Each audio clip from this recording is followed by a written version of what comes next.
Dans un monde de technologie avancée, tout le monde porte un Neurolinker, un appareil qui permet la communication télépathique et permet aux gens d'effectuer diverses actions simplement en s'asseyant. Essentiellement, le corps humain est devenu un ordinateur. Notre histoire suit Haru, un garçon en surpoids qui est constamment harcelé. Incapable de se défendre, il devient une cible facile. Un jour en classe, il reçoit un message via son Neurolinker de ses bourreaux, ils exigent qu'il achète un plat spécifique et l'apporte à un certain endroit. Haru obéit, mais à son arrivée, il se fait gronder pour ne pas avoir tout apporté ce qu'il avait demandé. Se sentant abattu, il se retire aux toilettes. Souhaitant pouvoir affronter ses harceleurs, mais manquant de courage, Haru active un programme sur son Neurolinker qui le transporte dans un monde virtuel. Ce royaume virtuel est accessible à tout le monde dans le monde entier. Ici, l'avatar de Haru est un cochon, ce qui semble aggraver sa situation. Pourtant, c'est le seul endroit où il se sent vraiment lui-même. En explorant ce paysage numérique, il remarque une foule rassemblée autour d'un personnage connu sous le nom de Princesse Snowblack. Haru désire l'approcher, mais sa timidité le retient. Cherchant du réconfort, Haru se dirige vers la salle de jeu où il joue habituellement au tennis. Il détient le meilleur score dans ce jeu, trouvant du réconfort en y donnant tout son possible. C'est le seul endroit où il peut s'exprimer librement, bien qu'il aspire encore à repousser ses limites. Alors qu'il est absorbé par son jeu, l'ami de Haru, Chiyori, apparaît.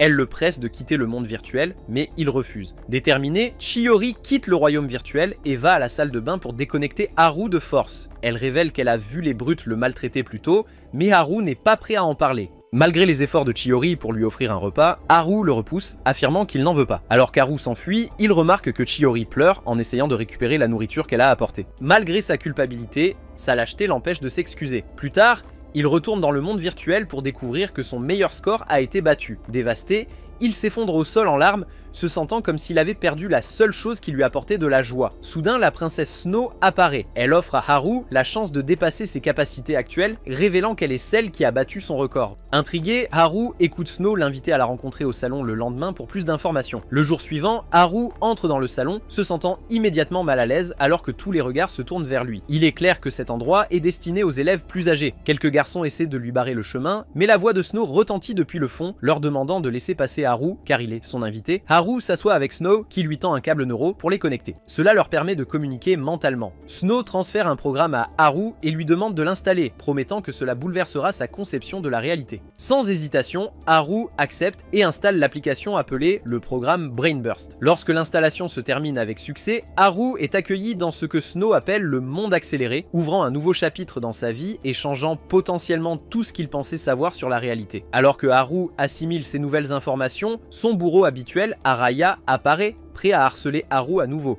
Snow provoque habilement Araya qui devient si furieux qu'il est sur le point de frapper Haru. Alors que le poing d'Araya vole vers Haru, Snow ordonne rapidement à Haru de crier Burst Link avec elle. En un instant, Haru et Snow se retrouvent dans une version étrange de la pièce teintée de bleu. Snow explique qu'ils sont entrés dans le monde accéléré, un royaume accessible à tous les Burst Linkers. Ici, leur vitesse de traitement mental est 1000 fois plus rapide que la normale, leur permettant de penser et de planifier comme au ralenti. Snow dit à Haru qu'il peut utiliser ce pouvoir lorsqu'il est en danger, comme maintenant, pour changer le cours des événements. Elle suggère de profiter de cette occasion pour déjouer Araya. Ensemble, ils planifient un scénario où le coup de poing d'Araya frappera Haru d'une manière qui affecte également Snow. Après avoir mis en place la scène, Snow demande à Haru de dire « Burst out » pour revenir au temps normal. Alors qu'ils le font, les événements se déroulent comme prévu. Le coup de poing d'Araya envoie Haru voler vers Snow, la faisant se cogner la tête et saigner. Malgré la blessure, Snow rassure Haru à travers le Neurolinker qu'elle va bien. La sécurité intervient, arrêtant Araya pour agression et trouble à l'ordre public. Haru se sent soulagé, sachant qu'il s'est intelligemment débarrassé de son harceleur. Avec les caméras de sécurité ayant enregistré l'incident, Araya n'a aucun moyen d'échapper aux conséquences. Avant que Haru ne parte pour la journée, Snow lui donne deux instructions importantes. Il ne doit pas retirer son Neurolinker jusqu'à son retour à l'école le lendemain, et en aucun cas, il ne doit se connecter au réseau global. Ces instructions mystérieuses laissent Haru curieux de ce qu'il attend dans ce nouveau monde accéléré qu'il a découvert.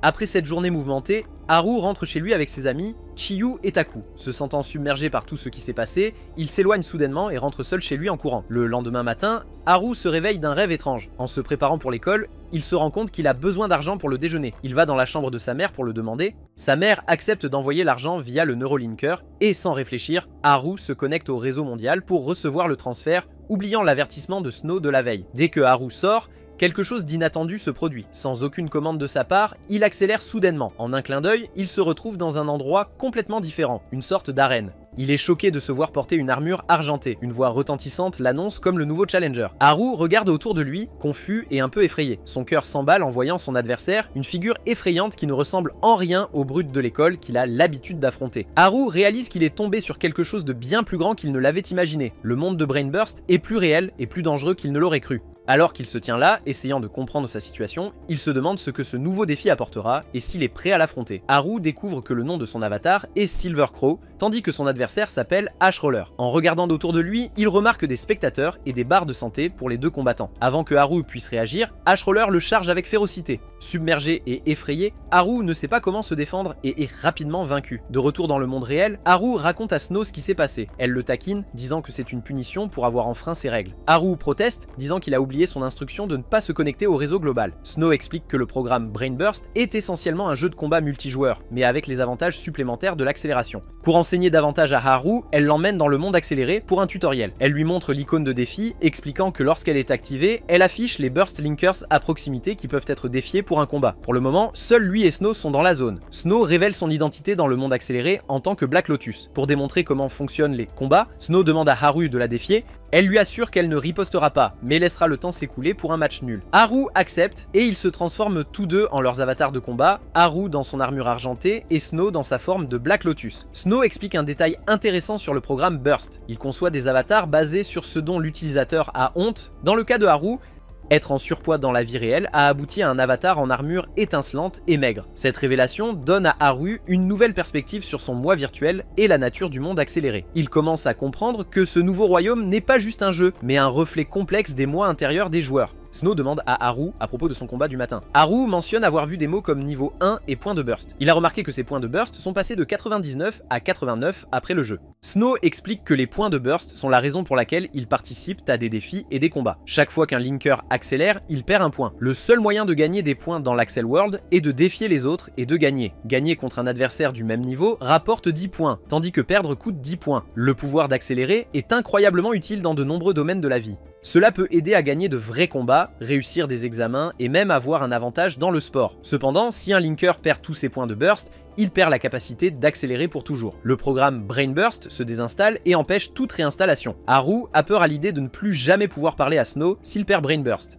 Il se demande pourquoi quelqu'un d'aussi élégant que Snow veut être avec lui. Snow assure à Haru qu'elle le valorise plus qu'il ne le pense. Elle tend la main, mais Haru ne la prend pas. Snow dit alors à Haru que la prochaine étape est d'apprendre à se battre en duel. De retour dans le monde réel, des étudiants s'approchent de Snow et Haru. L'un d'eux demande à Snow quelle est sa relation avec Haru. À la surprise générale, Snow révèle qu'elle a invité Haru à sortir, mais qu'il l'a refusé. Tout le monde est choqué car c'est habituellement Snow qui rejette les garçons, pas l'inverse. De plus, Haru ne semble pas correspondre au profil typique des garçons proches de Snow. Haru s'inquiète après la confession de Snow, craignant que les gens, surtout les garçons qui ont toujours voulu être proches de Snow, ne le harcèlent davantage maintenant. Alors qu'il s'apprête à quitter l'école, Snow dit à Haru de se préparer à combattre et à défier Ash à nouveau. Ils ont passé en revue toutes les caractéristiques de base de l'avatar de Haru pour améliorer ses chances contre Ash. Haru entre dans le monde accéléré et défie Ash. Il attend qu'Ash apparaisse, planifiant de le faire tomber de sa moto. Son plan fonctionne parfaitement et il réussit à faire tomber Ash. Après cela, Haru court jusqu'au sommet d'un bâtiment. Il attend là que le temps s'écoule pour qu'il puisse être déclaré vainqueur. Comme il a déjà endommagé Ash, Haru gagnera si le chronomètre s'arrête avant qu'Ash ne puisse riposter. Juste au moment où Haru pense avoir gagné, Ash le surprend en remontant sur sa moto et en la conduisant le long du mur pour atteindre Haru. Ash révèle qu'il a acquis cette capacité de conduire sur les murs après avoir vaincu Haru ce matin. Il commence à attaquer Haru qui se trouve impuissant face à l'assaut d'Ash. Même le coup spécial de Haru ne parvient pas à arrêter Ash. Haru aperçoit Snow qui observe de loin. Déterminé à ne pas la laisser tomber, il élabore un plan astucieux pour vaincre Ash. Il réalise qu'il suffit de rendre la moto d'Ash inutile. Haru parvient à s'accrocher à la moto d'Ash et use le pneu. Avec le vélo maintenant inutile, Haru remporte le match. Cette victoire non seulement permet à Haru de récupérer ses points perdus, mais lui en donne aussi en plus, car Ash avait déjà atteint le niveau 2 lorsqu'ils se sont affrontés à nouveau. Snow félicite Haru pour sa victoire et propose qu'ils sortent manger pour célébrer. Cependant, leurs plans sont interrompus lorsque Chiyu apparaît soudainement défiant Snow. Elle exige de savoir ce que Snow manigance et pourquoi elle passe autant de temps avec Haru ces derniers temps. Chiyu affirme qu'elle est l'amie de Haru depuis plus longtemps que quiconque à l'école et mérite de savoir ce qui se passe. Snow surprend tout le monde en annonçant qu'elle et Haru vont avoir un rendez-vous. Haru est choqué, mais ne peut rien dire. Il reste là, stupéfait, jusqu'à ce que Snow l'entraîne. Chiyu ne peut que regarder alors qu'ils partent. En marchant, Snow révèle à Haru qu'elle s'intéresse à Chiyu depuis un moment. C'est pourquoi elle a approché Haru pour se rapprocher de Chiyu. Cependant, Snow n'est pas encore prête à expliquer pourquoi elle s'intéresse à Chiyu. Ils entrent dans un café pour boire un verre et discutent via leurs Neurolinkers. Snow explique que l'Axel World est divisé en 6 grandes légions, chacune dirigée par un Burst Linker de niveau 9. Ces dirigeants sont connus sous le nom des 6 rois de couleur pure, bleu, rouge, jaune, vert, violette et blanc. Snow ajoute que dans les 7 années depuis que Brain Burst 2039 a été lancé par un développeur inconnu, personne n'a atteint le niveau 10 en raison des règles strictes du jeu. Pour atteindre le niveau 10, un joueur doit vaincre d'autres Linkers de niveau 9. Le jeu a une règle sévère. Une seule défaite signifie perdre tous vos points et que le programme soit désinstallé de force. Il n'y a aucun moyen de revenir car il scanne les ondes cérébrales. Le programme n'est disponible que pour quelques-uns parce que les Neurolinkers ont été développés il y a 15 ans et les Linkers doivent les avoir portés toute leur vie. Actuellement, tous les joueurs dans l'Axel World sont des enfants. Le programme est parfaitement caché du monde extérieur. Une fois désinstallé, il ne laisse aucune trace et toute mention de celui-ci est rejetée comme un non-sens. Snow révèle que les Linkers de niveau 9 ont convenu de ne pas s'attaquer en raison de ces règles strictes. Lorsque Haru demande si Snow envisage de défier les Linkers de niveau 9, elle répond non. Elle partage ensuite son passé, elle était à l'origine l'un des 7 rois de couleur pure, elle a défié les autres de se battre, mais ils ont refusé. Lorsqu'elle a attaqué le roi suggérant la paix, sa petite amie est devenue furieuse. Snow a été forcée de combattre les autres, mais n'a pas pu gagner. Après 30 minutes de combat intense, elle s'est déconnectée. Depuis 2 ans, Snow est en fuite. Elle était maintenant considérée comme la plus grande traîtresse et lâche de l'Axel World. Snow explique que le jeu promet que quiconque atteint le niveau 10 rencontrera le développeur et découvrira la véritable raison de la création du jeu. Cela est devenu la priorité de Snow. Elle croit que le programme Burst est plus qu'il n'y paraît et veut comprendre sa véritable essence. C'est pourquoi elle essaie d'atteindre le niveau 10. Après avoir entendu l'histoire de Snow, Haru lui assure qu'il ne la déteste pas. Il est d'accord que le véritable objectif d'un joueur devrait être d'atteindre le niveau le plus élevé. Haru promet de soutenir Snow car lui aussi veut atteindre le niveau 10 un jour. Snow révèle alors qu'elle n'a pas utilisé son propre Neurolinker pour se connecter à Axel World depuis 2 ans. À la place,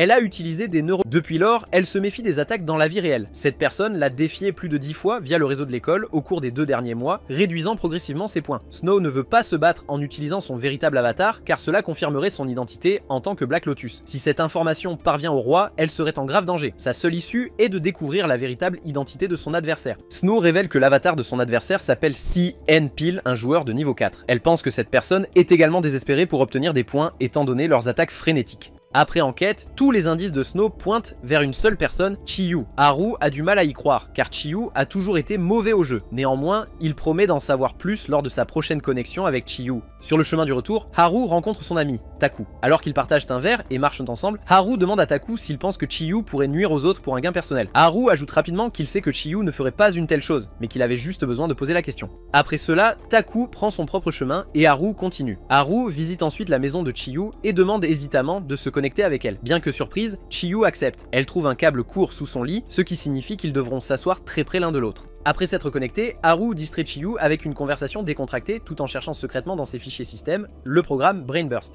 Pendant leur conversation, Chiyu exprime son inquiétude de perdre Haru à cause de Snow, admettant qu'elle s'est sentie jalouse en les voyant ensemble. Quand Haru lui rappelle qu'elle a un petit ami, Chiyu dit qu'elle s'en fiche. Elle veut juste rester amie avec Taku et Haru pour toujours. Haru se sent soulagé, croyant que Chiyu ne sait rien du programme qu'il cherche. Il est sur le point de se déconnecter quand il remarque soudainement une porte dérobée dans les fichiers système de Chiyu. Haru veut enquêter davantage, mais réalise que le créateur de la porte dérobée pourrait observer. Il décide de jouer le jeu pour l'instant, au moins pour confirmer que Chiyu n'est pas Tian Pile. Chiyu dit à Haru qu'elle est d'accord qu'il soit avec Snow, tant qu'il est heureux. Le lendemain, Haru trouve Snow qui l'attend sur le chemin de l'école. Il lui parle du câblage avec Chiyu pour l'enquête. Snow se concentre étrangement sur des détails comme la longueur du câble et leur proximité, plutôt que de poser des questions sur Tian Pile. Lorsqu'elle apprend qu'ils ont câblé dans la chambre de Chiyu, Snow s'enfuit, laissant Haru perplexe face à son comportement. Plus tard, le club de presse de l'école interviewe Haru au sujet de sa relation avec la princesse Snow. Il nie toute connexion, suggérant même que Snow le déteste parce qu'elle est toujours en colère contre lui. L'équipe interprète cela comme de la jalousie de la part de Snow, ce que Haru a du mal à croire. Dans les toilettes, Haru réfléchit à cette idée. ayant du mal à accepter que quelqu'un d'aussi important que Snow puisse être jaloux de lui. Il ne veut pas se donner de faux espoirs. Plus tard, Haru rencontre à nouveau Snow. Elle s'excuse pour son comportement précédent et propose de se connecter avec lui en rentrant chez eux. Haru partage ses découvertes sur Chiyu et Xianpile, expliquant que Xianpile utilise le système de Chiyu pour masquer leurs propres emplacements. Snow remarque que Haru agit étrangement et lui demande pourquoi. Haru se tourne vers elle, affirmant qu'elle l'utilise juste comme un pion et le jettera quand elle en aura fini. Cette accusation blesse profondément Snow. Elle essaie de s'excuser pour son comportement antérieur, mais Haru ne la croit pas, disant que Snow est trop parfaite pour être avec un perdant comme lui. Le cœur brisé, Snow gifle Haru au visage. Il lève les yeux pour voir ses yeux remplis de larmes. Elle le traite d'idiot et s'apprête à s'expliquer quand soudain une voiture fonce vers eux. N'ayant pas le temps d'esquiver, ils sont forcés d'entrer dans le monde Axel. Haru réalise que le conducteur est Araya, probablement en quête de vengeance pour leur rencontre précédente. Snow révèle qu'elle possède un pouvoir ultime réservé uniquement aux Linkers de niveau 9, mais l'utiliser coûtera 99% de ses points de burst. Haru, inquiet pour sa sécurité, la supplie de ne pas l'utiliser. Snow insiste et avoue son amour pour Haru. Elle admet qu'elle n'y croyait pas au début, mais il n'y a pas d'autre moyen d'expliquer ses sentiments. Elle est prête à se sacrifier pour sauver la personne qu'elle aime. Alors que Haru pleure et la supplie de ne pas le faire, Snow révèle un autre secret. Elle a dû entrer dans l'Axel World avant de pouvoir battre le record de Haru au jeu de tennis. Elle partage cela pour montrer à Haru qu'il est spécial à sa manière. Snow exhorte Haru à continuer ce qu'ils ont commencé, l'encourageant à grimper au sommet et à devenir le roi ultime de l'Axel World. Elle donne à Haru un rapide baiser avant d'activer son pouvoir de burst physique, ce qui lui permet de modifier légèrement la position de Haru. Cette action la place directement sur le chemin de la voiture. Alors qu'ils sortent de l'Axel World, la voiture percute Snow. Haru, maintenant en sécurité, se tourne pour voir Snow allongé dans une mare de son propre sang. Snow est transporté d'urgence à l'hôpital et immédiatement emmené au service des urgences pour une opération. Haru attend anxieusement dans la salle de réception, espérant de bonnes nouvelles. Une infirmière lui apporte le journal de Snow et en l'ouvrant accidentellement, il voit une photo de lui à l'intérieur. Après plusieurs heures de chirurgie, le médecin s'approche de Haru. Il l'informe qu'ils ont fait de leur mieux pour Snow, mais que les prochaines heures seront cruciales pour déterminer si elle survivra. Plus tard, Haru demande à l'infirmière si le neurolinker de Snow est toujours actif, et elle confirme que c'est le cas. Haru réalise immédiatement le danger. N'importe qui pourrait entrer à l'hôpital et défier Snow alors qu'elle est vulnérable. Potentiellement voler ses derniers points de burst. Bien que Haru et Snow soient actuellement les seuls burst linkers à l'hôpital, il craint que d'autres ne les rejoignent bientôt. Déterminé à protéger Snow à tout prix, Haru reste vigilant. Pendant ce temps, Xianpile découvre l'emplacement de Snow grâce au mouchard de Chiyu et commence à se rendre à l'hôpital. Alors qu'Haru attend à l'hôpital, il est surpris de voir Taku entrer par la porte d'entrée. Il réalise qu'il n'y a aucun moyen pour Taku d'avoir su l'accident de Snow à moins d'avoir accédé à l'information par la porte dérobée de Chiyu. Cela confirme le soupçon de Haru que Taku est Xianpile, expliquant comment il a pu accéder à cette porte dérobée grâce à sa connexion avec Chiyu. Les deux se regardent dans les yeux, reconnaissant leurs véritables identités. La tension monte alors qu'ils se préparent à s'affronter dans ce qui promet d'être une confrontation intense. Haru et Taku se transforment dans leurs avatars de combat. Taku devient une grande figure en armure bleue, tandis que Haru prend sa forme habituelle, argentée et maigre. Taku révèle la douleur qu'il ressent à cause de la proximité de Chiyu et Haru. Haru, à son tour, réprimande Taku pour avoir utilisé son pouvoir de burst pour tricher dans la vie, soulignant que ses bonnes notes et son championnat de kendo ne sont que des arnaques. Taku explique qu'il est devenu un burst linker il y a un an,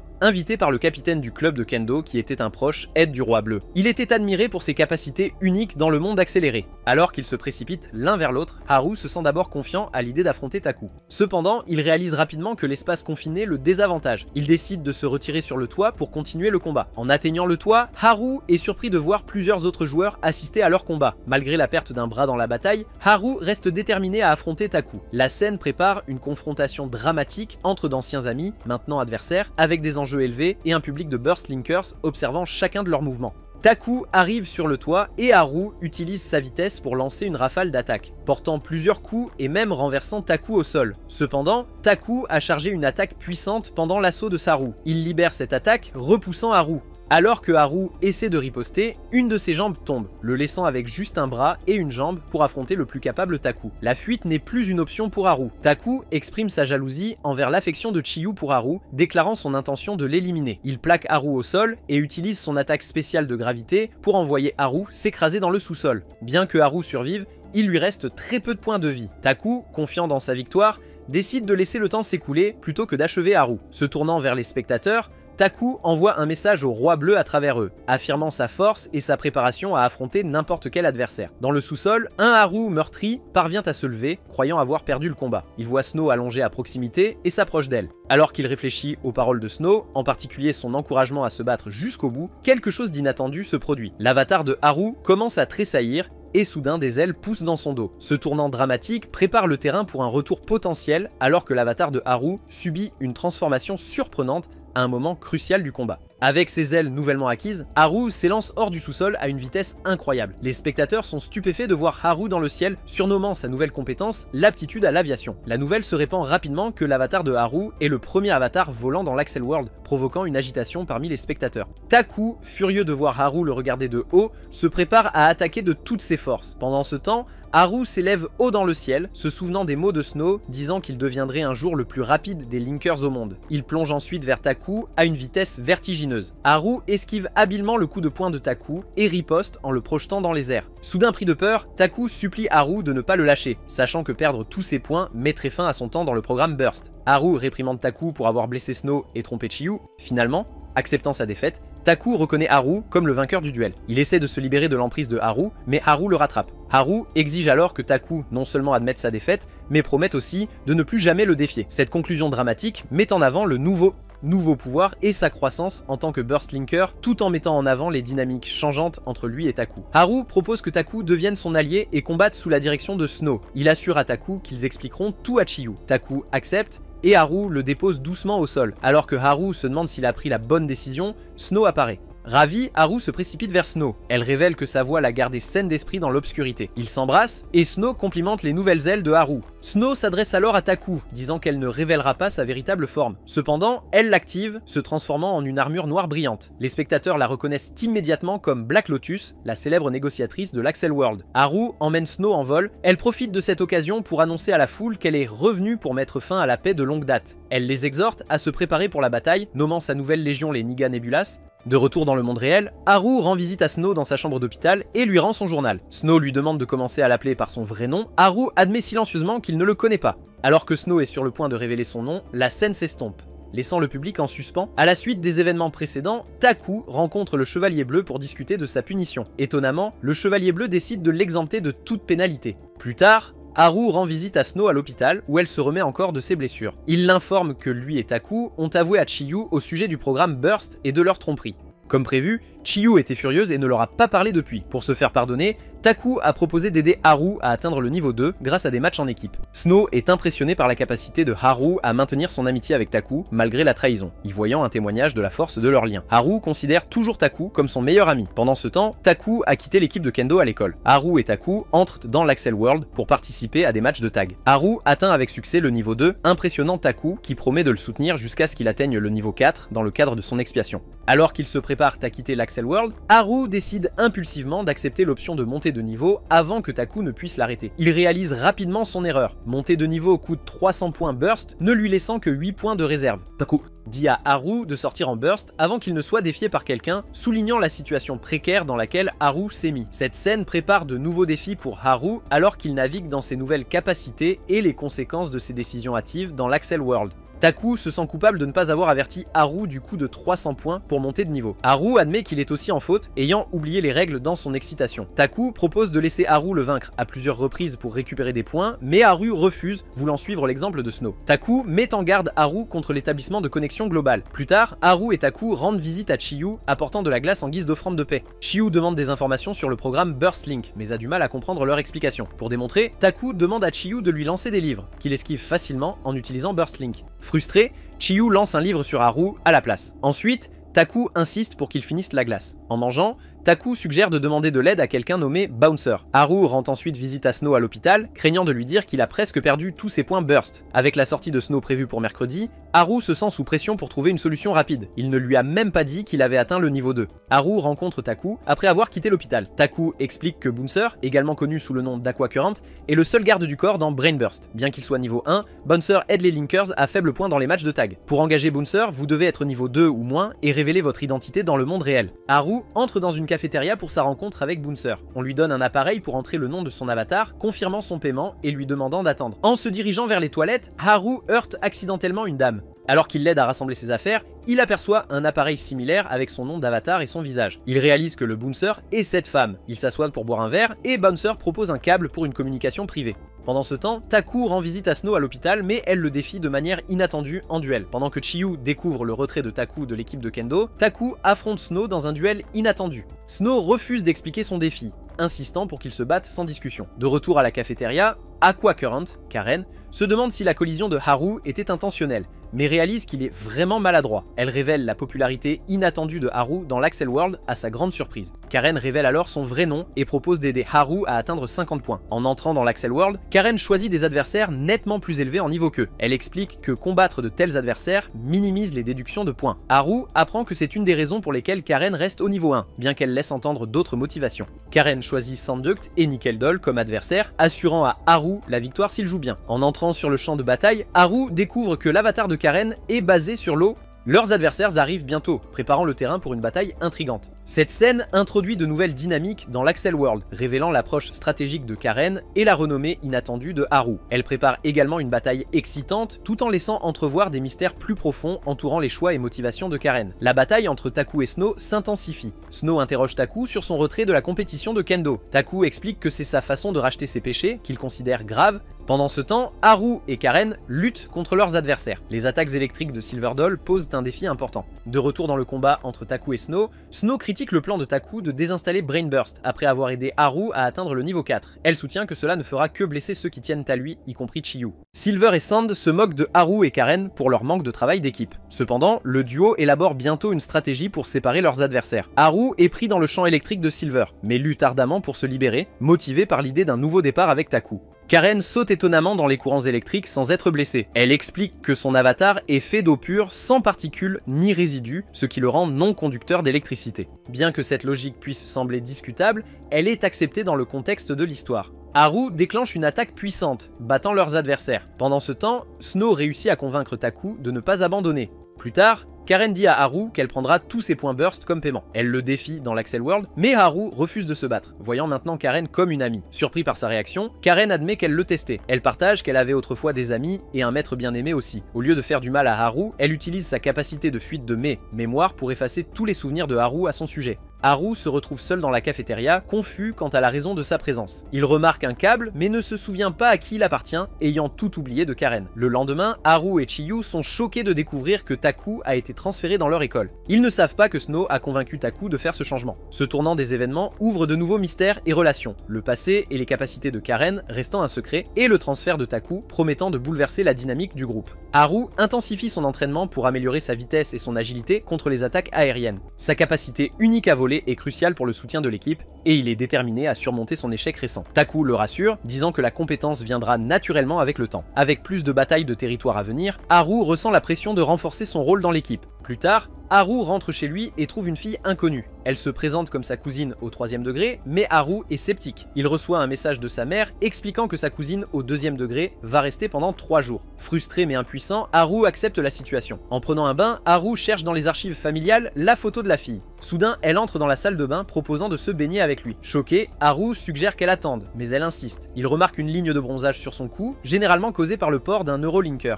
Soupçonnant qu'elle pourrait être une nouvelle Burst Linker, Haru la confronte à ce sujet et mentionne son absence des archives familiales. Ce tournant inattendu introduit un nouveau personnage mystérieux, potentiellement lié à l'Axel World, et crée une situation intrigante pour Haru à gérer. La fille abandonne son jeu, révélant qu'elle a falsifié l'email de la mère de Haru. Elle se présente comme Scarlet Rain et menace Haru. Alors qu'elle s'en va, elle glisse et Haru la rattrape, touchant accidentellement sa poitrine. Furieuse, elle jure de l'éliminer. Haru contacte Snow, qui révèle que Scarlet est le 2e roi de la Légion Rouge. Soudain, Scarlet revient et active Burst Link, défiant Haru en duel. Scarlet se transforme en une armure rouge qui continue de s'étendre, la transformant en une machine semblable à une forteresse avec des canons massifs. Réalise qu'il est surpassé, Haru essaie de s'échapper. Scarlet détruit le bâtiment pour le piéger, mais se retrouve elle-même prise dans les décombres. Le soulagement de Haru est de courte durée, car Scarlet en sort en utilisant une explosion de radiation. Cette scène introduit Scarlet Rain comme une adversaire redoutable, montrant ses compétences trompeuses et sa puissance écrasante. Le passage soudain d'une situation apparemment innocente à une bataille à enjeux élevés crée de la tension et de l'excitation, préparant un combat difficile pour Haru contre un adversaire beaucoup plus fort. Scarlet lance des missiles anti-aériens sur Haru,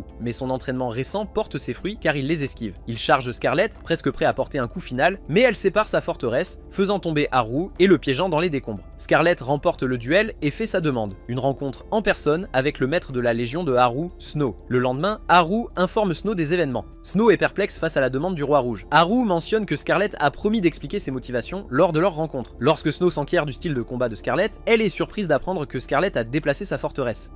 car elle est connue comme la forteresse inamovible, qui reste généralement en un seul endroit, se concentrant sur les attaques à longue distance. Pendant leur conversation, Snow révèle accidentellement que Scarlett a pris le relais après avoir éliminé l'ancien roi rouge il y a des années. Snow exprime son inquiétude d'être potentiellement défié par ses propres membres de parti un jour. Haru la rassure, lui tenant la main et promettant de toujours se battre à ses côtés, jamais contre elle. Cette scène approfondit le mystère entourant les intentions de Scarlett, révèle davantage l'histoire et la politique du jeu, et renforce le lien entre Haru et Snow. Elle prépare le terrain pour une rencontre potentiellement tendue entre les deux chefs de Légion, tout en soulignant la loyauté de Haru envers Snow. Haru et Snow cherchent l'aide de Taku pour comprendre les motivations de Scarlett. Taku explique que sans que son identité soit découverte, Scarlett aurait probablement essayé de se lier d'amitié avec Haru pendant 3 jours, de le recruter dans sa légion, puis d'utiliser le coup de jugement, une capacité du maître de légion pour supprimer définitivement l'accès d'un membre à Brainburst. Snow décide de rencontrer Scarlett chez Haru à 16 h. Lorsqu'ils arrivent, ils trouvent Scarlett, qui a une clé d'instance de la mère de Haru, déjà là, agissant comme si elle possédait l'endroit. La tension entre Snow et Scarlett est palpable lorsqu'ils se rencontrent. Taku les rejoint, suggérant qu'ils se réintroduisent en utilisant leur vrai nom. Scarlett révèle son nom comme étant Unico, mais Snow refuse de divulguer le sien.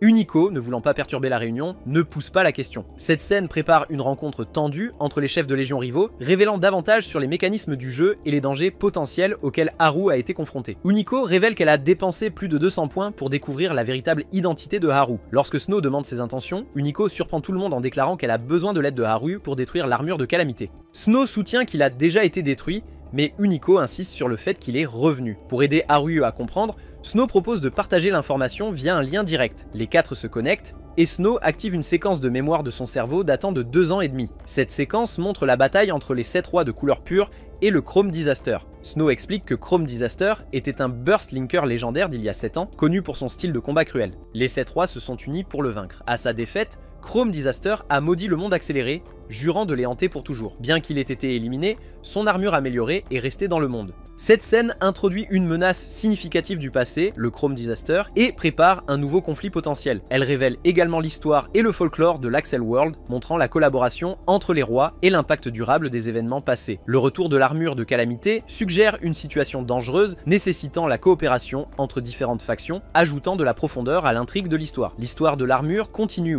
Il possédait un linker qui a examiné Chrome, entraînant de multiples éliminations. Ce cycle s'est répété 3 fois de plus avant qu'un roi ne vainque le linker possédé, semblant détruire l'armure. C'est pourquoi Snow croit que l'armure a disparu. Cependant, Unico révèle qu'elle s'est réveillée à nouveau, possédant Cherry, un ancien bon membre de sa légion. Cherry viole maintenant le pacte entre les légions. Unico veut attraper Cherry et utiliser le coup de jugement sur lui. Elle propose de s'allier avec la légion de Snow s'ils aident, promettant de trouver un moyen de coincer Cherry. Le groupe accepte de se retrouver plus tard chez Haru. Haru est perplexe face à ce choix. Alors qu'ils se préparent à partir, Snow décide de rester chez Haru, suivant la décision d'Unico de rester. Le trio va faire des courses pour se ravitailler et se reposer. À leur retour, Snow et Unico prennent un bain ensemble, tentant Haru de se joindre à eux. Ensuite, ils s'adonnent à des activités de jeu. Cette scène met en place le conflit principal traitant de l'armure de Calamité ressuscitée et de son hôte actuel, Cherry. Elle montre également la formation d'une alliance entre des factions auparavant rivales. Les scènes domestiques chez Haru ajoutent une touche plus légère à la situation tendue, soulignant la jeunesse des personnages et les circonstances inhabituelles dans lesquelles ils se trouvent. Le lendemain matin, Haru et Snow se préparent pour l'école.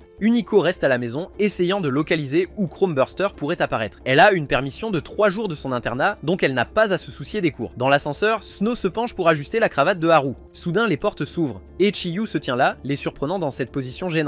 Haru est tellement surpris qu'il en sursaute presque. À l'école, Haru et Taku discutent avec Snow de la possibilité que Chiyu devienne une Burst Linker. Ils se demandent si le programme fonctionnera sur elle. Snow demande si Chiyu remplit la première condition, avoir un Neurolinker depuis la naissance. Haru confirme qu'elle l'a. La deuxième condition est la vitesse cérébrale. Et être bon au jeu VR est important aussi, donc elle ne sera pas une cible facile dans le programme. L'adéquation est essentielle. Ils discutent également de la licence de Copy Brainburst qui vous permet de faire de quelqu'un votre enfant dans le programme. C'est une opportunité unique. Si cela échoue, vous ne pouvez pas réessayer. Haru réalise que Snow a utilisé sa seule chance sur lui. Pour leur plan, Taku serait le parent de Chiyu dans le programme. Cela amène Haru à se demander qui pourrait être le parent de Snow. Pendant le cours, Haru appelle Snow dans le monde virtuel pour discuter. Il est curieux de savoir qui est son parent dans le programme Brainburst. Snow révèle que son parent était autrefois proche d'elle, et ils tenaient profondément l'un à l'autre. Mais maintenant, elle ne veut même plus les voir. En fait, son parent est devenu son plus grand ennemi. Cependant, ils ne peuvent pas se battre l'un contre l'autre parce qu'ils connaissent leurs véritables identités. Haru promet à Snow qu'il ne se battra jamais contre elle, quoi qu'il arrive. arrive. Cela rend Snow heureuse et elle se rapproche de Haru, exprimant à quel point elle est contente de l'avoir choisi. Après l'école, ils rentrent chez eux pour s'occuper de certaines choses avant de se retrouver pour leur mission. À la maison, Haru apprend de Unico que Chrome Buster n'a pas bougé. Il demande ensuite à Unico si elle n'aime pas Snow.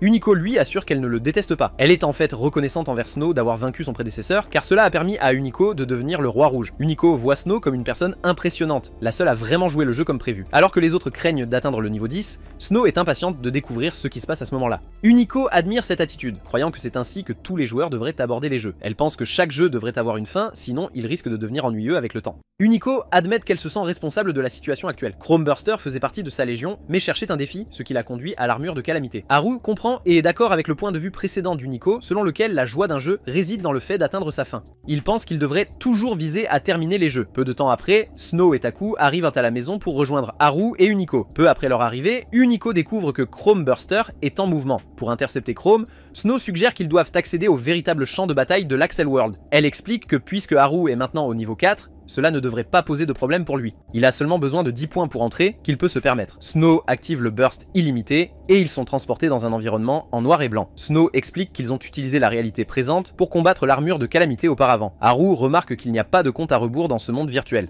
Unico lui dit que c'est parce qu'il est dans le champ illimité. Dans ce champ, ils peuvent rester indéfiniment, mais seulement s'ils sont au niveau 4 ou plus. Un seul jour ici équivaut à 3 ans dans le monde réel. Snow avertit que bien que le pouvoir soit impressionnant, l'utiliser trop peut affecter l'âme. Puisqu'ils savent où Chrome se dirige pour chasser, leur plan est de l'intercepter. La tâche revient à Haru, il les transportera à l'endroit en utilisant sa capacité de vol.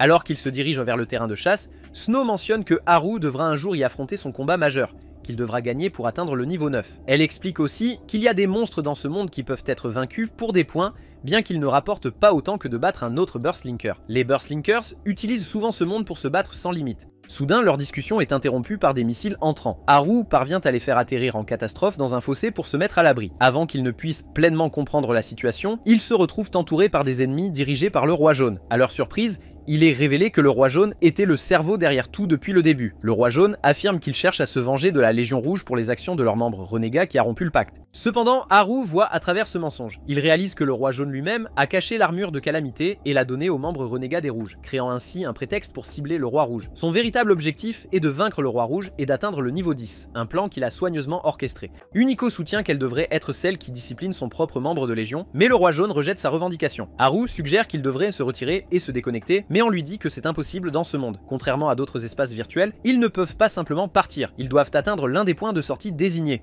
En identifiant la sortie la plus proche, ils réalisent que leur seule option est de se frayer un chemin à travers le groupe d'ennemis bloquant leur passage. Unico nargue le Roi Jaune, soulignant une faille dans son plan. Il n'aurait pas pu prévoir que Black Lotus, le Roi Noir, serait avec eux. La présence de Snow est un avantage inattendu, et Unico est convaincu qu'ils ne peuvent pas perdre avec elle de leur côté. Soudain, le Roi Jaune révèle son atout, un enregistrement vidéo de Snow tuant l'ancien Roi Rouge. En voyant cela, Snow est submergée par la culpabilité et perd sa volonté de se battre. Elle s'effondre au sol, inconsciente. Le Roi Jaune se moque d'elle pour avoir essayé d'atteindre le niveau 10 sans la détermination nécessaire. Unico est sur le point d'activer son armement amélioré, mais Taku l'arrête. Il lui rappelle que l'utiliser l'immobilisera, ce qui les empêcherait d'atteindre un point de sortie. Taku promet de les protéger jusqu'à ce qu'ils soient en sécurité. Il est prêt à se sacrifier, sachant que si Unico tombe, ils cibleront Snow ensuite. Le plan est qu'Haru porte Snow et s'échappe. Le Roi Jaune ordonne à ses hommes d'attaquer. Alors que le groupe de Haru commence à courir vers une sortie, le Roi Jaune utilise sa compétence ultime, une illusion qui fait paraître le sol tourner. C'est la première rencontre de Haru avec un tel pouvoir et cela l'affecte gravement. Le groupe est immobilisé, mais Taku se sert de lui-même comme bouclier pour protéger ses coéquipiers. Il parvient même à éliminer quelques ennemis. Après avoir subi des dégâts importants, Taku est finalement éliminé du jeu. Haru essaie de réveiller Snow, mais Unico explique qu'elle ne retrouvera pas conscience tant qu'elle n'aura pas retrouvé sa volonté de se battre. Ne voyant pas d'autre option, Unico décide d'activer son armement. Elle veut que Haru sorte Snow, mais il refuse de laisser ses amis derrière. Unico est surprise d'entendre Haru la considérer comme une amie. Elle demande à Haru d'éliminer tous les ennemis qui s'approchent trop pendant qu'elle s'occupe des cibles à longue portée. En activant son armement amélioré, Unico se transforme en une forteresse massive avec des canons puissants. Les sbires de Yellow l'attaquent, mais leurs efforts sont vains contre ses défenses. Elle riposte, ses attaques dévastant tout ennemi pris sur leur chemin. Pendant ce temps, Haru vole autour, s'occupant des ennemis, essayant de s'approcher d'Unico. Soudain, la situation change. L'armement d'Unico commence à mal fonctionner à cause d'un signal de brouillage. Ces missiles ne peuvent pas atteindre leur cible parce que quelqu'un interfère avec eux. En même temps, Haru est cloué au sol par un ennemi utilisant des pouvoirs électriques. Les ennemis restants saisissent cette opportunité pour bombarder Unico, déchirant lentement sa forteresse. Il tente de percer son armure et de l'en sortir. Incapable de riposter à cause du brouillage du signal, Unico est en difficulté. Depuis le sol, Haru crie à Snow, lui rappelant sa détermination à ne jamais abandonner. Il se souvient de sa promesse de surmonter tout obstacle sur son chemin vers le niveau 10. Lorsqu'il crie son nom, Black Lotus, cela suffit à réveiller Snow. Avec Snow de retour en action, la situation change. Elle ordonne à Haru d'enfoncer sa main dans le sol pour neutraliser l'électricité qui l'affecte, ce qui fonctionne. Snow élimine alors rapidement les ennemis entourant Unico avec sa lame acérée. Haru vainc également son adversaire. Le roi jaune est furieux que Black Lotus soit apparu pour ruiner son plan. Snow confronte le roi jaune et dit à Haru de trouver et d'éliminer la personne qui brouille le signal d'Unico. Alors que Haru vole vers cet ennemi, il esquive habilement un missile anti-aérien et élimine la cible. Avec la fin du brouillage, Unico reprend le contrôle de ses armes et élimine les ennemis restants. Snow engage un combat en tête-à-tête avec le roi jaune. C'est un moment historique, le premier combat entre des Linkers de niveau 9 depuis le début du monde accéléré. Alors que Snow active son arme ultime, et alors que le roi jaune s'apprête à faire de même, quelque chose d'inattendu se produit. Chrome Disaster apparaît soudainement et empale le roi jaune par derrière, laissant tout le monde stupéfait et sans voix. Tout le monde est perplexe face à l'apparition soudaine de Chrome, se demandant comment il est arrivé si rapidement. Le roi jaune se libère de l'emprise de Chrome, mais Chrome commence à dévorer le reste de l'équipage du roi jaune. Réalisant que la situation est hors de contrôle, tirez. Le roi jaune ordonne à ses derniers sbires de battre en retraite. Haru est choqué par l'apparence terrifiante de Chrome et perd soudain sa volonté de se battre. Il se sent en colère contre lui-même pour cela, surtout après avoir critiqué Snow pour la même chose plus tôt. Maintenant, c'est au tour de Snow de sortir Haru de son état mental. Elle comprend que sa peur vient de la possibilité d'être moqué s'il perd, notant que cela a affecté ses performances dans les récentes batailles de territoire. Snow rassure Haru que leur lien est indéfectible, qu'il gagne ou qu'il perde. Cet encouragement aide Haru à retrouver son esprit combatif et il charge vers Chrome. Ensemble, Haru et Snow se préparent à affronter le monstre. De manière inattendue, Unico tire sur Snow et Chrome, les renversant. Quand Haru questionne ses actions, elle lui rappelle qu'ils sont tous ennemis, au cas où il aurait oublié. Unico dit à Haru de prendre Snow et de partir, avertissant qu'une fois qu'elle en aura fini avec Chrome, elle n'hésitera pas à éliminer Haru et Snow. Malgré le fait qu'Haru considère Unico comme une amie, elle rejette cela comme de la naïveté de sa part. Alors qu'Unico s'approche de Chrome, elle hésite à porter le coup final. Chrome saisit cette opportunité pour la renverser. Snow explique à Haru qu'Unico n'est pas maléfique, juste confuse. Elle révèle que Cherry est le parent d'Unico, ce qui explique la réticence d'Unico à l'exécuter. Snow exhorte Haru à aider Unico, insistant sur le fait qu'elle est maintenant leur alliée, qu'elle l'admette ou non. Haru passe à l'action, sauvant Unico d'être dévoré par Chrome. Surpris par son intervention, Unico entend Haru déclarer qu'ils sont alliés et qu'il n'abandonne pas ses amis. Il lui rappelle qu'elle est la seule à pouvoir libérer Cherry de sa malédiction. Alors que Chrome commence à faire de longs sauts vers la sortie, Unico souligne la nécessité de l'arrêter. Haru promet de retenir Chrome pour qu'Unico puisse faire ce qui est nécessaire. En poursuivant Chrome, Haru remarque qu'il utilise des fils pour se connecter au bâtiment, ce qui lui permet de faire de longs sauts. Haru se place devant Chrome, le forçant à attacher un fil au dos de Haru. Cela provoque l'écrasement de Chrome contre un bâtiment. Lorsque Chrome s'attache à nouveau à Haru, Haru se renforce et s'envole vers le ciel. Il entend Cherry exprimer son désir de force, mais Haru le réprimande pour avoir laissé l'armure prendre le contrôle. Faisant demi-tour, Haru assène un coup puissant à la tête de Chrome, le projetant au sol. L'armure se détache enfin du corps de Cherry, le laissant vulnérable. Unico s'approche et porte le coup final, retirant Cherry du programme Brain Burst. Elle partage ensuite son histoire avec Cherry, expliquant comment ils se sont rencontrés dans une école orpheline. Cherry était son premier ami et l'a introduite à Brain Burst. Unico a rapidement surpassé Cherry dans le jeu, mais a négligé leur amitié dans la vie réelle, ignorant les luttes de Cherry qui l'ont rendu vulnérable à l'armure du désastre. Taku et Snow arrivent, Taku ayant utilisé son temps de résurrection d'1 heure. Le monde passe soudainement à un environnement plus vert, ce que Snow explique se produire périodiquement. L'équipe vérifie ses inventaires et confirme que l'armure de Calamité a disparu, apparemment éliminée pour de bon. Alors qu'ils se préparent à partir, Haru voit un message dévorant clignoter devant ses yeux, mais le rejette comme un spasme. À son insu, une tache rouge apparaît à l'arrière de son armure. Quelques jours plus tard, Haru continue d'exceller dans ses jeux de duel, devenant plus confiant. Un soir, il rentre chez lui et trouve Unico qui l'attend. Elle l'informe qu'elle n'a pas de preuves pour impliquer Yellow King dans la dissimulation de l'armure afin qu'il échappe à la punition. Elle mentionne également que Cherry déménage dans une autre ville ayant trouvé ses vrais parents. Cependant, leur relation s'améliore et il prévoit de rester en contact à travers d'autres jeux VR. Haru propose à Unico n'importe quel jeu de sa collection. Unico offre à Haru des cupcakes qu'il mange joyeusement, versant des larmes de bonheur. Dans la scène suivante, Chiyu est prête à installer le programme Brainburst. Elle s'assure d'être connectée à la fois à Haru et à Taku. Taku demande si elle est certaine de sa décision et elle confirme. Il veut s'assurer qu'elle n'aura aucun regret plus tard. L'installation commence et à la surprise générale, le programme Brainburst s'installe avec succès. Ce résultat choque à la fois Haru et Taku qui s'attendaient à ce que l'installation échoue. Plus tard, Haru se réveille d'un de ses rêves étranges habituels. Il reçoit un appel de Chiyu qui l'invite à la rejoindre dans le monde VR. Elle a créé un nouvel espace et veut que Haru le voie. À contre-cœur, Haru accepte de la rejoindre. En entrant, il découvre que l'espace est rempli d'objets ressemblant à des ballons de différentes couleurs. Chiyu admet qu'elle a peur de dormir, mais Haru explique qu'elle doit dormir pour que son double avatar se forme. Il lui dit que son avatar sera façonné par ses expériences traumatisantes passées. Alors qu'ils poursuivent leur discussion, Chiyu s'endort de manière inattendue. Le lendemain à l'école, Chiyu tend une embuscade à Haru et ils assistent ensemble au discours de la nouvelle session. Snow prononce le discours, encourageant à la fois les nouveaux et les anciens élèves à travailler dur. Pendant le discours, Snow affiche brièvement une réaction étrange, que Haru remarque. Lui et Taku commencent à se demander s'il pourrait y avoir un Burst Linker parmi les nouveaux élèves, ce qui pourrait expliquer le comportement étrange de Snow.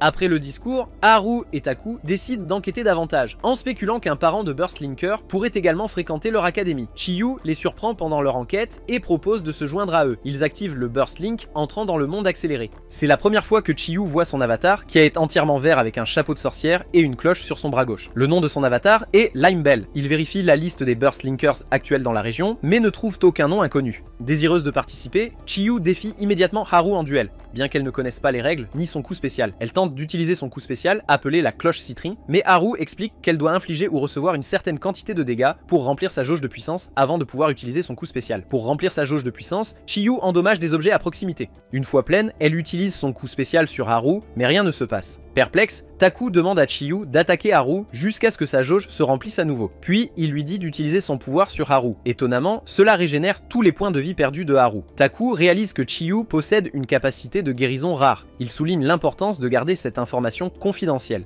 Plus tard, Haru informe Snow de la capacité de Chiyu. Snow explique à quel point les guérisseurs sont précieux dans le monde accéléré, avec seulement 2 ayant apparu dans son histoire. L'un est parti après s'être lassé d'être disputé, tandis que l'autre est devenu roi. Snow garde l'identité de ce roi secrète. Elle souligne que Chiyu et ce roi inconnu sont maintenant les seuls guérisseurs dans tout le monde accéléré. Snow refuse de révéler l'identité de l'autre guérisseur pour éviter de tenter Haru, mais il lui assure de sa loyauté. Snow affirme que Haru lui appartient, puis lui demande d'organiser une rencontre entre elle et Chiyu. Haru se demande quelles sont les intentions de Snow et espère que la rencontre ne se terminera pas mal. Chiyu informe Taku qu'elle va rejoindre leur légion. Après la rencontre de Haru avec Snow, elle lui dit qu'elle part pour un voyage d'une semaine à Okinawa. Elle met Haru en charge pendant son absence, promettant de lui accorder n'importe quel souhait s'il défend avec succès tout leur territoire. Haru commence à réfléchir à ce qu'il pourrait demander s'il réussit ce test. Alors qu'Haru quitte le couloir, il heurte accidentellement un nouvel élève qui l'aide à se relever. Le nouvel élève semble cool et amical. Ce soir-là, Haru et Taku discutent des stratégies pour défendre leur territoire pendant l'absence de Snow.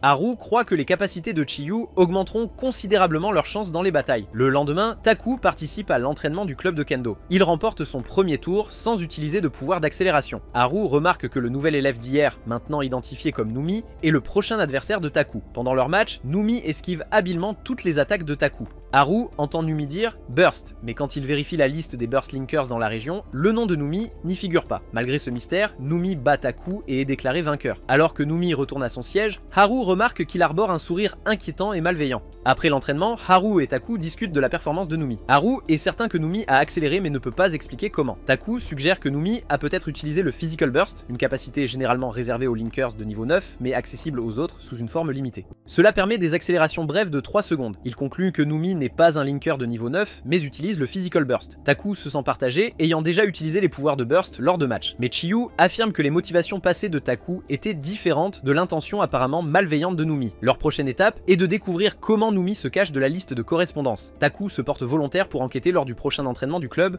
Plus tard, Haru, Taku et Snow participent et gagnent leur bataille territoriale habituelle. Après le combat, Taku part pour l'entraînement tandis que Haru informe Snow à propos de Numi. Il explique leurs soupçons, mais l'absence de preuves concrètes. Snow envisage de rester, mais Haru l'encourage à partir en voyage. Quand Snow demande ce que Haru veut en récompense, il demande des photos de son voyage. Snow promet de lui envoyer des photos de tout ce qu'elle fait. En pensant à Snow, Haru reçoit un message de Taku avec de nouvelles informations sur Numi. Taku n'a pas pu accéder au neurolinker de Numi, mais a trouvé de vieilles photos d'albums de quelqu'un portant le même nom de famille que Numi, qui est plus âgé et a obtenu son diplôme.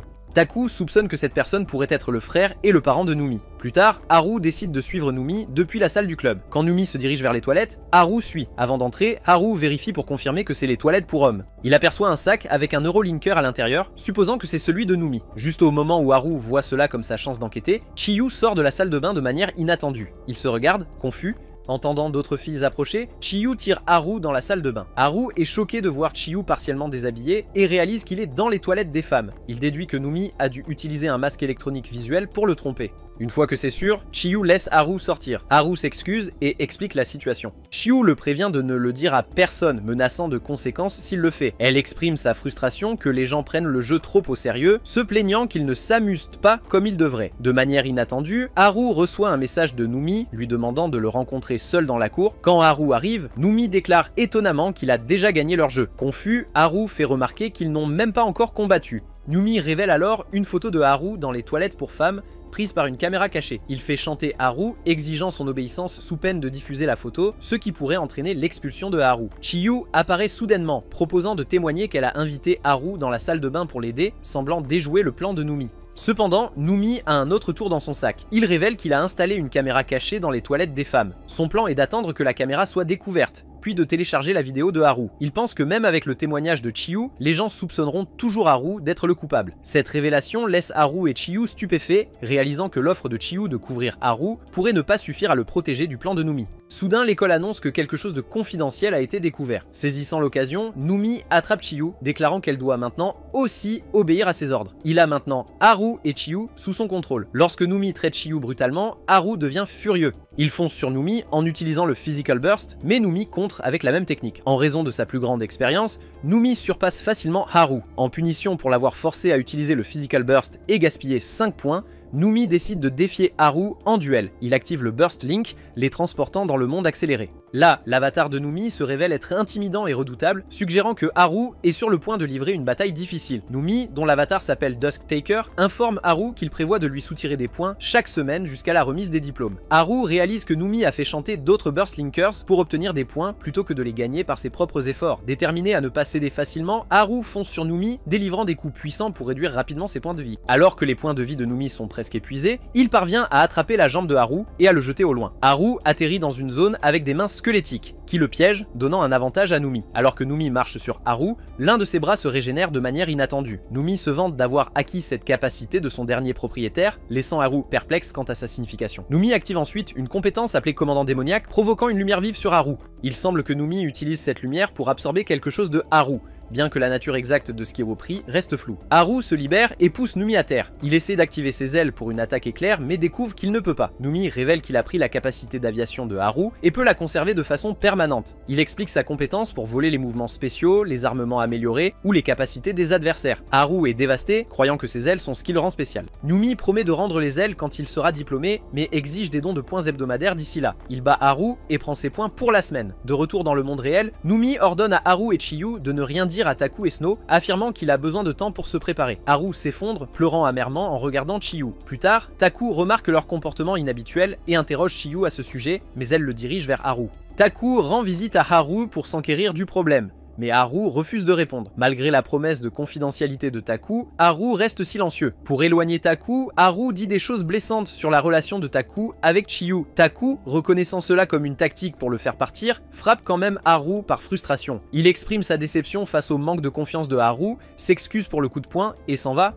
Tard dans la nuit, Haru va se promener, envisageant de supprimer le jeu et de retourner à sa vie d'avant en tant que perdant. Après mûre réflexion, il monte dans un bus et décide de se battre pour des points. Il active Burst Link, se retrouvant dans le décor post-apocalyptique face à son tout premier adversaire, Ash Roller. Ash semble excité, impatient de tester sa moto améliorée. Haru, cependant, reste indifférent et terne. Alors que le match commence, Ash s'attend à ce que Haru utilise ses ailes, mais Haru révèle qu'il les a perdues. Imperturbable, Ash attaque. Haru tente sa technique habituelle, mais Ash, ayant évolué, contre facilement et projette Haru contre un mur. Surpris par le manque de résistance de Haru, Ash descend pour s'enquérir du problème. En apprenant la situation de Haru, Ash le réprimande, mais Haru soutient qu'il n'est rien sans ses ailes. Malgré les tentatives d'Ash pour le motiver, Haru reste abattu. Ash propose de terminer le match par un match nul et invite Haru à le rencontrer à 9 h du soir dans le champ neutre illimité. Lors de la rencontre, Ash conduit Haru à l'ancien Tokyo Tower, affirmant que son parent, autrefois renommé dans tout l'Axel World, peut aider. Utilisant sa capacité d'escalade, Ash les emmène au sommet, où Haru découvre un bâtiment.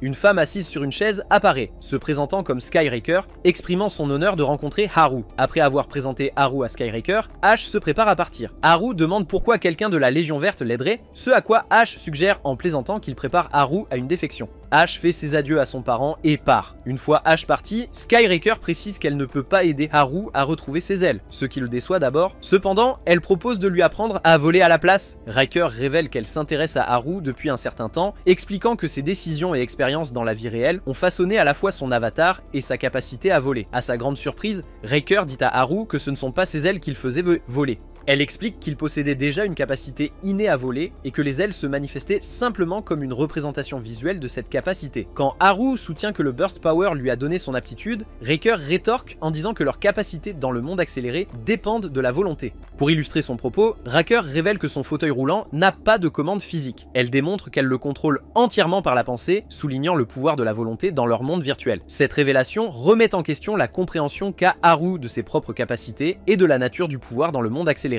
Riker introduit le concept des pouvoirs d'image à Haru, l'expliquant comme le système incarné du monde accéléré, essentiellement le pouvoir de la volonté. Elle souligne que Haru peut voler sans elle, en utilisant seulement sa volonté. Riker partage sa propre expérience de repousser ses limites, allant jusqu'à se couper les jambes dans une tentative de voler, mais ne réussissant qu'à sauter haut. Contrairement à Haru, elle n'a jamais acquis de véritable capacité d'aviation. Haru accepte d'apprendre à utiliser la volonté pour voler. Riker l'avertit que cela prendra du temps, mais Haru est déterminé. Il décide de se reposer pour la journée et de reprendre l'entraînement le lendemain. Cette nuit-là, Riker partage son histoire sur la perte de sa jambe et révèle à quelle légion elle appartient. Le lendemain matin, l'entraînement d'incarnation de Haru commence. Riker commence par le pousser du haut de la tour. Quand Haru réapparaît, il réalise que le défi est de grimper la haute tour. Croyant que la structure en argile peut être facilement escaladée, il commence à se frayer un chemin en frappant. Malgré des vents forts, Haru persévère et atteint presque le sommet. Cependant, juste au moment où il est sur le point de réussir, le monde subit une transition, le faisant tomber et recommencer. Le troisième jour d'entraînement, Haru découvre que la tour s'est transformée en métal. Ne parvenant pas d'abord à la percer, il se souvient de l'enseignement de Riker selon lequel l'image est pouvoir. En changeant d'état d'esprit, il réussit à percer des trous dans la tour. Se remémorant les paroles de Snow sur son unicité, il est encore plus motivé. Au 6e jour, Haru a fait des progrès significatifs. Elle a demandé à sa meilleure amie de lui enlever les jambes, disant des choses blessantes pour la convaincre lorsqu'elle hésitait. Malgré la douleur émotionnelle que cela a causé, son amie a finalement accédé à la demande de Riker. Haru réalise que cette amie était Snow. Riker avait sacrifié ses jambes, sa plus grande arme, dans sa quête de vol. Cependant, elle a découvert plus tard qu'elle avait atteint sa limite et ne pourrait jamais voler malgré ce sacrifice extrême. Cette révélation ajoute de la profondeur au personnage de Riker et à sa compréhension des limites de la volonté dans le monde Axel. Motivé par tout ce qu'il a appris, Haru persévère et atteint enfin le sommet de la tour, parcourant les derniers mètres avec un saut puissant. Il exprime sa gratitude à Riker pour ses conseils. Riker, sentant qu'elle n'a plus rien à enseigner, offre à Haru un cadeau d'adieu, ses ailes. Cet armement amélioré, connu sous le nom de Gale Thruster, permettra à Haru de voler au-delà de ses limites précédentes. Plus tard, Haru et Riker se rencontrent dans le monde réel. Ils visitent une cafétéria pour utiliser un câble afin de transférer le Gale Thruster. Quand Haru remercie à nouveau Riker pour son aide, elle rejette humblement sa gratitude. Alors qu'ils se séparent, Riker complimente Haru, le qualifiant de personne gentille. Elle lui conseille de se battre pour protéger ce qu'il aime. En retour, Haru encourage Riker à essayer de réparer sa relation avec Snow, montrant sa compréhension de leur passé et son espoir de réconciliation. Haru remercie Riker pour les ailes, promettant de les rendre après usage. De retour en classe,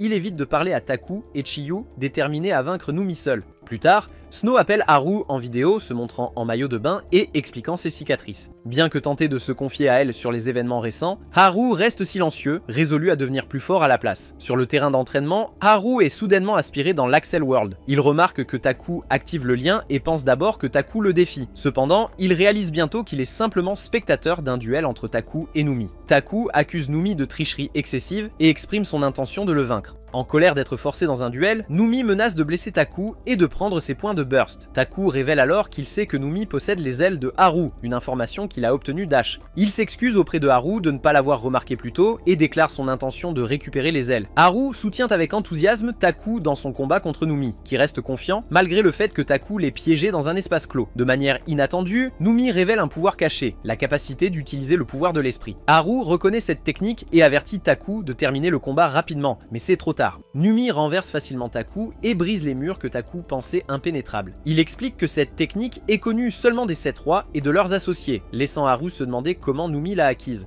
Numi menace alors de faire de Taku son chien, le forçant à obéir à tous ses ordres, même au club de kendo. Alors que Numi se prépare à vaincre Taku et à prendre ses points, Haru intervient, offrant ses propres points à la place. Il s'incline et supplie Numi de prendre ses points plutôt que ceux de Taku. Numi accepte, et Haru dit à Taku de changer le match en mode Battle Royale. Lorsque Numi s'approche pour éliminer Haru, Haru le surprend en lui attrapant la jambe et en le jetant à terre. Haru active alors la technique de la volonté de l'esprit et attaque Numi, le choquant avec cette connaissance inattendue. Haru parvient à couper un des bras de Numi. Numi, affirmant qu'il n'a pas encore utilisé tous ses tours, s'envole dans le ciel et fait pleuvoir du feu sur Haru. Malgré cette attaque féroce, Haru évite avec succès les flammes, démontrant ses nouvelles compétences et sa détermination. Numi se vante de son attaque de feu, expliquant qu'elle endommage continuellement l'environnement tout en régénérant sa jauge de puissance, le faisant se sentir invincible. Haru, cependant, n'est pas d'accord. Il active les ailes que lui a donné Rocker et saute vers Numi, le traversant à nouveau et le laissant gravement blessé. Toujours réticent à se rendre, Numi défie Haru à un test de volonté. Ils se précipitent l'un vers l'autre, Haru attrapant Numi et le poussant vers le sol. Numi suppose que Haru a l'intention de les écraser tous les deux, mais il va avoir une surprise. Taku, qui s'est préparé pendant que Haru et Numi se battaient, rencontre Numi à mi-chemin avec son coup spécial. Il enfonce sa grande lance dans Numi, le faisant s'écraser au sol. Haru déclare que Numi ne peut plus les vaincre maintenant qu'ils travaillent ensemble et s'approche pour l'achever. De manière inattendue, Chiyu apparaît et utilise son pouvoir pour guérir Numi. Cette action choque à la fois Haru et Taku, les laissant perplexes quant à la raison pour laquelle elle aiderait leur adversaire. À Okinawa, Snow est en voyage, inquiète pour Haru, mais essayant de s'amuser comme elle pense qu'il le voudrait. Avec 5 jours restants, elle est perdue dans ses pensées jusqu'à ce que son partenaire de voyage, Megumi, la touche physiquement pour attirer son attention. Megumi insiste pour donner un massage à Snow, ce qui améliore l'humeur de Snow. Après avoir passé du temps au soleil, elles retournent dans leur chambre d'hôtel. Snow pardonne à Megumi pour le massage énergique. Megumi partage sa croyance en un autre monde plein de nouvelles rencontres. En marchant dans la rue, Snow voit quelque chose qui lui rappelle Haru. Les deux décident de prendre des chemins séparés à travers le marché, promettant d'acheter des souvenirs l'un pour l'autre. Megumi est excité par cette opportunité de se connecter avec Snow. Après s'être séparés, Snow est soudainement entraînée dans le monde accéléré, défiée en duel. Elle est surprise de rencontrer un Burst Linker à Okinawa. Le Challenger, Lagoon, apparaît avec sa sœur, choquant encore plus Snow lorsqu'elle réalise qu'il y a 2 Burst Linkers dans la région en plus d'elle-même. Les deux filles, Ruka et Mana, sont enthousiastes à l'idée d'affronter Snow dans le monde accéléré. Ruka charge contre Snow, mais est rapidement vaincue par la talentueuse Black Lotus. Impressionnée par leur esprit combatif, Snow accepte d'écouter leurs demandes. Les filles commencent à appeler Snow leur grande sœur et demandent à la rencontrer dans la vraie vie, disparaissant avant que Snow ne puisse répondre. Plus tard, Snow rencontre les filles dans une cafétéria. Surprise, elles révèlent leur vrai nom. Lorsqu'on leur demande les instructions de leur maître, elles expliquent qu'on leur a seulement dit de ne pas abuser du monde accéléré ou d'en parler à la légère. Les filles révèlent alors leur véritable motif. Leur maître a besoin de l'aide de Snow pour un monstre problématique qui l'a gravement affecté. Snow accepte de rencontrer leur maître, mais ne peut pas le faire immédiatement. Elle se souvient soudain de sa promesse d'acheter un cadeau pour Megumi et se précipite. Elle trouve Megumi qui l'attend à leur point de rendez-vous, les mains vides, tandis que Megumi a un cadeau pour elle. Déçue, Megumi se retire en larmes dans leur chambre. Suivant Megumi, Snow s'excuse et avoue l'existence de son autre monde où elle passe la plupart de son temps. Elle reconnaît le rôle de Megumi comme son ancre dans le monde réel, exprimant sa gratitude pour l'amitié de Megumi depuis leur première rencontre à la cérémonie d'entrée. Megumi accepte les excuses de Snow et est sur le point de partager quelque chose d'important quand elle est appelée à une réunion de comité. Peu après, Snow retrouve Ruka et Mana. Ils se dirigent vers un bâtiment où ils peuvent entrer en toute sécurité dans le monde neutre illimité via un câble, sans savoir qu'ils sont suivis. Alors qu'ils se préparent à se connecter, Mana agit étrangement. Ruka demande à Snow de donner à Mana un câble supplémentaire à tenir, le décrivant comme un rituel pour elle. Une fois installé, le trio active leur Burst Link et entre dans le monde neutre. Ils se dirigent vers un bar où le maître de Ruka et Mana les attend. Les filles annoncent qu'elles ont apporté de l'aide pour le problème du monstre, mais leur maître semble indifférent, ne se retournant même pas pour regarder. Ils rejettent leur offre, affirmant que seule une personne de niveau 9 ou plus pourrait aider, suggérant même que la Black Lotus elle-même serait nécessaire. Snow, irrité, lui crie de se retourner. Lorsqu'il le fait, il est choqué de voir la Black Lotus devant lui. Il devient clair que Snow et le maître qu'elle appelle Krikin se connaissent d'avant, ajoutant une tournure inattendue à la rencontre. Krikin explique son déménagement à Okinawa après le divorce de ses parents et ses efforts pour étendre l'Axel World là-bas. Il révèle que Mana et Ruka sont ses proches et qu'il a installé le jeu pour elles. Leur conversation est interrompue par un grand bruit à l'extérieur du bar, signalant une autre attaque de monstres. Dans le monde réel, Megumi découvre la pièce où Snow, Ruka et Mana sont connectés par câble. De retour dans le monde neutre, Krikin informe Snow que le monstre est apprivoisé, ce qui implique que son cavalier est également malveillant. Alors que le monstre s'approche, Snow ordonne aux autres de partir, voulant interroger le monstre et son cavalier seul. Le cavalier se présente comme Sulfur Pot et son dragon comme Nick. Snow déduit qu'il utilise une porte dérobée, jouant depuis Tokyo, mais chassant des ennemis de bas niveau à Okinawa pour des points. Sulfur ne nie pas cette accusation. Se préparant pour le combat, Snow demande si Krikin est prêt à se battre et il accepte. Krikin ordonne alors à Mana et Ruka de rassembler les plus grands objets métalliques qu'ils peuvent trouver en un tas, préparant ainsi leur stratégie contre Sulfur Pot et Nick. L'attaque initiale de Krikin, avec des vis normales, s'avère inefficace contre l'épaisse armure du dragon, ce qui le fait reculer. Snow active sa capacité de surpuissance, parvenant à endommager légèrement le dragon. Lorsque les filles reviennent avec un grand tas de métal, Krikan utilise son pouvoir pour le transformer en une armure corporelle géante, devenant un énorme mecha ressemblant à un Megazord. Désormais à égalité avec le monstre, Krikan résiste au feu du dragon et riposte avec une salve de missiles de son armement. Snow révèle qu'avant l'apparition du roi rouge Scarlet, Krikin possédait la plus grande puissance de feu à longue portée de l'histoire d'Axel World. Enragé par les dégâts infligés à son dragon, Sulfur libère une explosion de poudre à canon sur Krikin et ordonne au dragon de cracher du feu. Cette combinaison détruit l'armure de Krikin, le ramenant à sa petite forme et donnant l'avantage à Nick et Sulfur. Pendant ce temps, dans le monde réel, Megumi est sur le point de débrancher les câbles lorsque la conscience de Mana intervient, lui offrant un moyen d'entrer dans le monde de l'explosion illimitée. Megumi accepte et fait une entrée spectaculaire dans le monde virtuel. Snow est choqué de voir Megumi, incertain si elle était auparavant une Burst Linker ou si un tour de passe-passe l'a amené dans ce monde. Ce développement inattendu ajoute une nouvelle couche de complexité à la bataille en cours. Juste au moment où Nick est sur le point d'attaquer, Megumi utilise son pouvoir pour transformer la scène en un environnement aquatique avant de partir. Tout le monde est projeté dans l'eau, rendant le dragon largement inefficace. Ruka et Mana distraient le dragon, permettant à Snow de couper ses rênes. Sulfur perd le contrôle, et dans sa tentative de le reprendre, le dragon finit par le consommer. Après la bataille, Snow félicite Kraken et les filles pour leurs efforts. Kraken trouve des rênes mystiques au fond de l'océan et les offre à Snow. Bien qu'hésitante, elle les accepte à l'insistance des filles,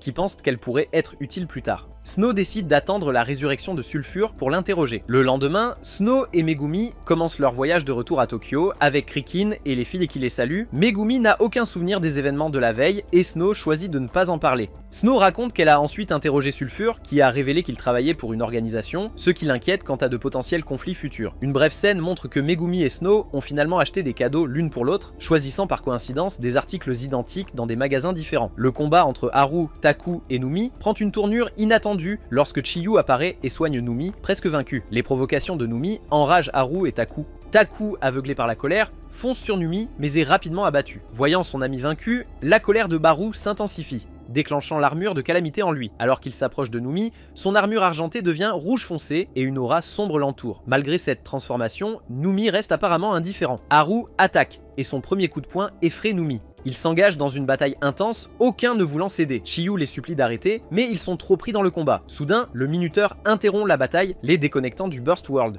De retour dans le monde réel, Haru, toujours furieux, part pour affronter Numi. Taku l'intercepte, l'exhortant à contrôler sa colère. Tout en reconnaissant Mergent sa propre colère, Kaku souligne la nécessité de se calmer et de planifier pour éviter de tomber dans le piège de Numi. Haru et Kaku rencontrent Chiyo dans une zone sans surveillance pour l'interroger sur son adhésion à Numi. Il demande si elle a été menacée, mais Chiyo insiste sur le fait qu'elle a pris la décision librement. Malgré leur incrédulité et leur tentative de trouver une autre explication, Chiyo maintient sa position et s'enfuit lorsqu'ils commencent à la presser. Plus tard, Kaku reste chez Haru. Alors que Haru doute encore des motivations de Chiyo, Kaku pense qu'elle pourrait être sérieuse. Haru se demande pourquoi Chiyo rejoindrait Numi, sachant qu'il l'utiliserait probablement avant de la jeter. Ils conviennent qu'ils doivent la sauver, mais vaincre Numi est un défi de taille, surtout qu'il n'apparaît pas sur la liste de correspondance. Haru théorise que Numi pourrait manquer de points à force de les utiliser pour de bonnes notes et des compétitions de Ken. Kaku souligne la difficulté de battre Numi, étant donné ses nouvelles capacités de guérison et d'aviation. Pour contrer cela, Haru propose d'enseigner à Kaku la capacité incarnate, pensant que cela pourrait leur donner un avantage. Il décide de rendre visite à Raker à nouveau pour obtenir de l'aide. Après cette discussion, Kaku quitte l'endroit de Haru. Après le départ de Kaku, Haru réfléchit à ce qu'il a submergé pendant son combat avec Numi. Cette nuit-là, il se réveille d'un rêve troublant où il blesse Snow, ce qui le perturbe profondément. Pour se calmer, il entre dans le lien direct pour rencontrer Snow, et ils profitent ensemble d'un nouveau paysage. Le lendemain, Haru et Kaku discutent de la capacité incarnate. Les recherches de Kaku révèlent que c'est un secret bien gardé, connu seulement des 7 rois et peut-être de leur maître. Haru refuse de demander à Snow, craignant qu'elle ne soupçonne quelque chose et ne revienne prématurément de son voyage. Au lieu de cela, il suggère de contacter Unico, un autre roi, pour obtenir des informations. Plus tard, un enseignant interroge Haru sur le jour où la caméra a été trouvée, mais Haru nie toute implication. Ensuite, un étudiant emmène Haru sur le toit et le frappe, accusant Haru parce que sa petite amie était dans la salle de bain lorsque la caméra a été découverte. L'incident retourne l'école contre Haru, tout le monde le soupçonnant maintenant d'être le coupable. Il fait face à des regards constants et à l'isolement, même dans le réfectoire. Malgré le traitement sévère, Haru, habitué à de telles situations, reste déterminé à ne pas se laisser abattre. Les élèves commencent à recevoir des emails suggérant le pire surnom pour Haru. Kaku, en recevant ce mail, le supprime immédiatement, se sentant le cœur brisé pour la situation de son ami. Pendant ce temps, Haru contacte Uniko, demandant une rencontre pour lui et Kaku, ce qu'elle accepte volontiers. Alors que Haru et Kaku se dirigent pour rencontrer Uniko, Haru explique comment il s'est retrouvé impliqué dans la situation. Il révèle être tombé dans le piège de Numi et avoir accidentellement vu Chiyo dans la salle de bain. Kaku, au lieu de montrer de la colère, sympathise avec Haru et critique le professeur pour l'avoir interrogé sans enquête appropriée. Ils arrivent au restaurant où Uniko les attend. Après s'être installés, Haru explique la raison de leur rencontre. Ils veulent qu'Uniko enseigne le système incarné à Kaku. Cette demande met Uniko en colère. Elle demande rapidement au serveur de les déplacer dans une chambre intérieure privée, suggérant qu'une discussion sérieuse est sur le point d'avoir lieu. Dès son arrivée, Uniko réprimande Haru pour avoir imprudemment discuté du système incarné en public. Curieuse, elle demande où il a appris cela, et Haru admet qu'il a obtenu l'information de Numi. Uniko avoue qu'elle n'aurait pas proposé de les aider, mais elle sait qu'ils lui rappelleront la dette qu'elle leur doit. Ils l'avaient aidé à sortir d'une situation difficile, et elle soupçonne qu'ils essaient maintenant de tirer parti de cette faveur. À contre-cœur, Uniko accepte d'enseigner à Kaku la maîtrise du système incarné. Cependant, elle est pressée par le temps. Elle n'a que 30 minutes avant de devoir retourner à son dortoir. Dans le monde accéléré, cette courte période se traduit par 20 jours. Uniko pense que cela devrait suffire à Kaku pour apprendre tout ce qu'il y a à savoir sur le système incarné. Avec tout le monde sur la même longueur d'onde, ils activent l'éclatement illimité. En un instant, ils sont transportés dans le fascinant royaume du monde accéléré, prêts à commencer leur session d'entraînement intense.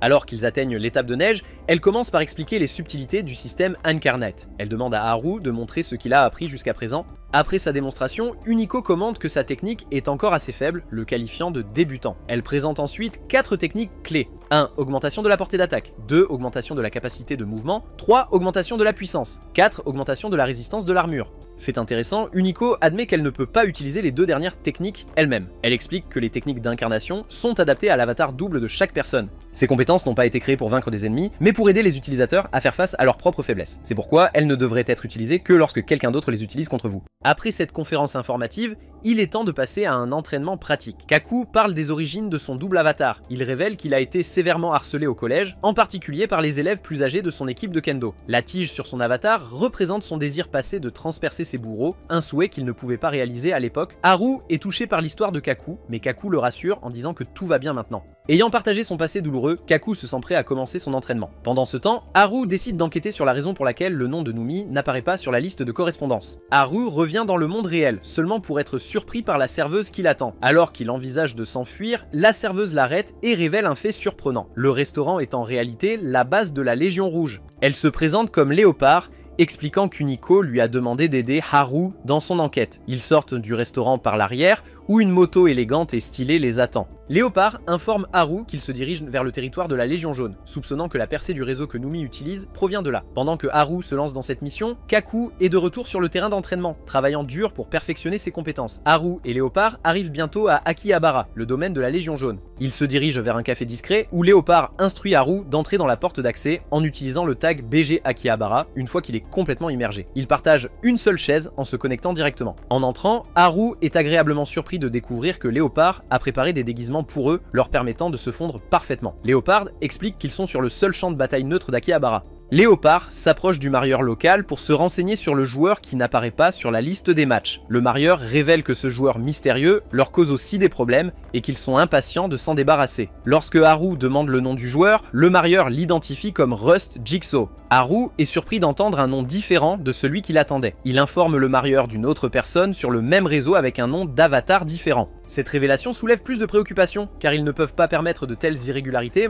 de continuer. Léopard propose un plan. Elle utilisera Haru comme appât. Lorsque le matchmaker s'enquiert de l'identité de Haru, Léopard révèle qu'il est le célèbre Silver Crow de Niga Nebulas. Léopard et Crow décident de s'allier. Ils croient que Rust fera son apparition une fois qu'il apprendra la présence de Crow. La nouvelle de la perte de la capacité de vol de Haru s'est largement répandue et ils soupçonnent que Rust verra cela comme l'occasion parfaite pour éliminer Haru. Avant de continuer, Léopard avertit Crow de ne pas utiliser le système Incarnate, à moins qu'il ne soit utilisé contre lui en premier. Haru est surpris d'entendre à nouveau ce conseil, car Uniko avait dit la même chose plus tôt. Léopard partage ensuite ensuite une information cruciale. Chaque fois qu'un utilisateur utilise le système Incarnate, il est attiré plus près des ténèbres. C'est ce qui a conduit à la création du désastre Chrome au départ, et c'est la raison pour laquelle les rois gardent l'existence des pouvoirs secrètes. Cette révélation ajoute une nouvelle couche de complexité à leur mission et aux risques liés à l'utilisation du système Incarnate. Soudainement, Léopard et Haru sont accélérés dans le monde du jeu. Ils réalisent que Rust les y attend déjà. Léopard prédit la stratégie de Rust. Il essaiera de les séparer et de cibler Haru en premier. Elle exhorte Haru à rester près d'elle pour se protéger. Rust lance des attaques à longue distance sur le duo, mais ils parviennent à rester ensemble en se dirigeant vers lui. Ils atteignent le toit où Rust est positionné, mais se retrouvent incapables de s'approcher à cause des nombreux pièges qu'il a installés. Pour surmonter cet obstacle, Léopard propose un plan audacieux. Elle absorbe tous les mouvements spéciaux de Haru pour remplir sa propre jauge, lui permettant d'activer sa capacité unique. Elle se transforme en véritable léopard et dit à Haru de monter sur son dos.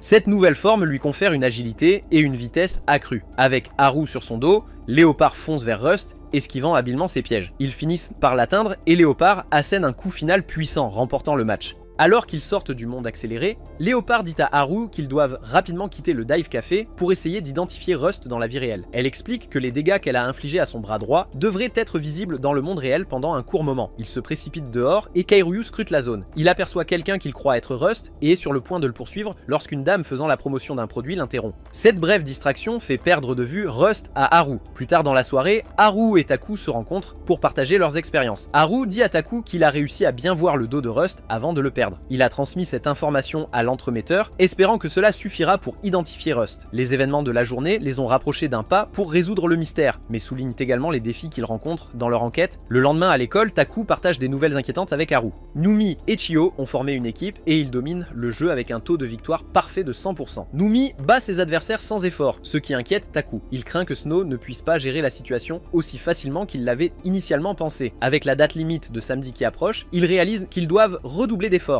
Numi est devenu plus puissant qu'il ne l'avait anticipé. Plus tard dans la journée, Haru décide d'affronter la situation de front en rendant visite à Chiyo chez elle. Lorsqu'elle ouvre la porte, Haru affirme qu'il a quelque chose d'important à discuter et Chiyo le laisse entrer. Haru remarque immédiatement que Chiyo a cessé de participer à son entraînement de club et il exprime son inquiétude qu'elle privilégie le jeu par rapport à sa vie réelle. Cependant, Chiyo semble indifférente aux préoccupations de Haru. Elle profite de sa nouvelle popularité dans l'Axel World et ne voit pas de problème avec ses choix. À la surprise de Haru, Chiyo affirme qu'elle suit Numi de son plein gré. Elle fait une distinction claire, déclarant qu'obéir à Numi dans le jeu ne signifie pas qu'elle lui obéira dans la vie réelle. En entendant cela, Haru réalise que la conversation ne se déroule pas comme il l'espérait. Il se prépare silencieusement à partir, mais pas avant de faire une déclaration puissante. Il jure de vaincre Numi et de récupérer tout ce qui lui a été pris. Cette rencontre laisse Haru avec des émotions mitigées. Inquiétude pour Chiyo, détermination à battre Numi et un sentiment renouvelé d'urgence alors que les enjeux continuent d'augmenter. Après sa rencontre avec Chiyo, Haru prend le temps de réfléchir à tout ce qui s'est passé depuis l'apparition de Numi.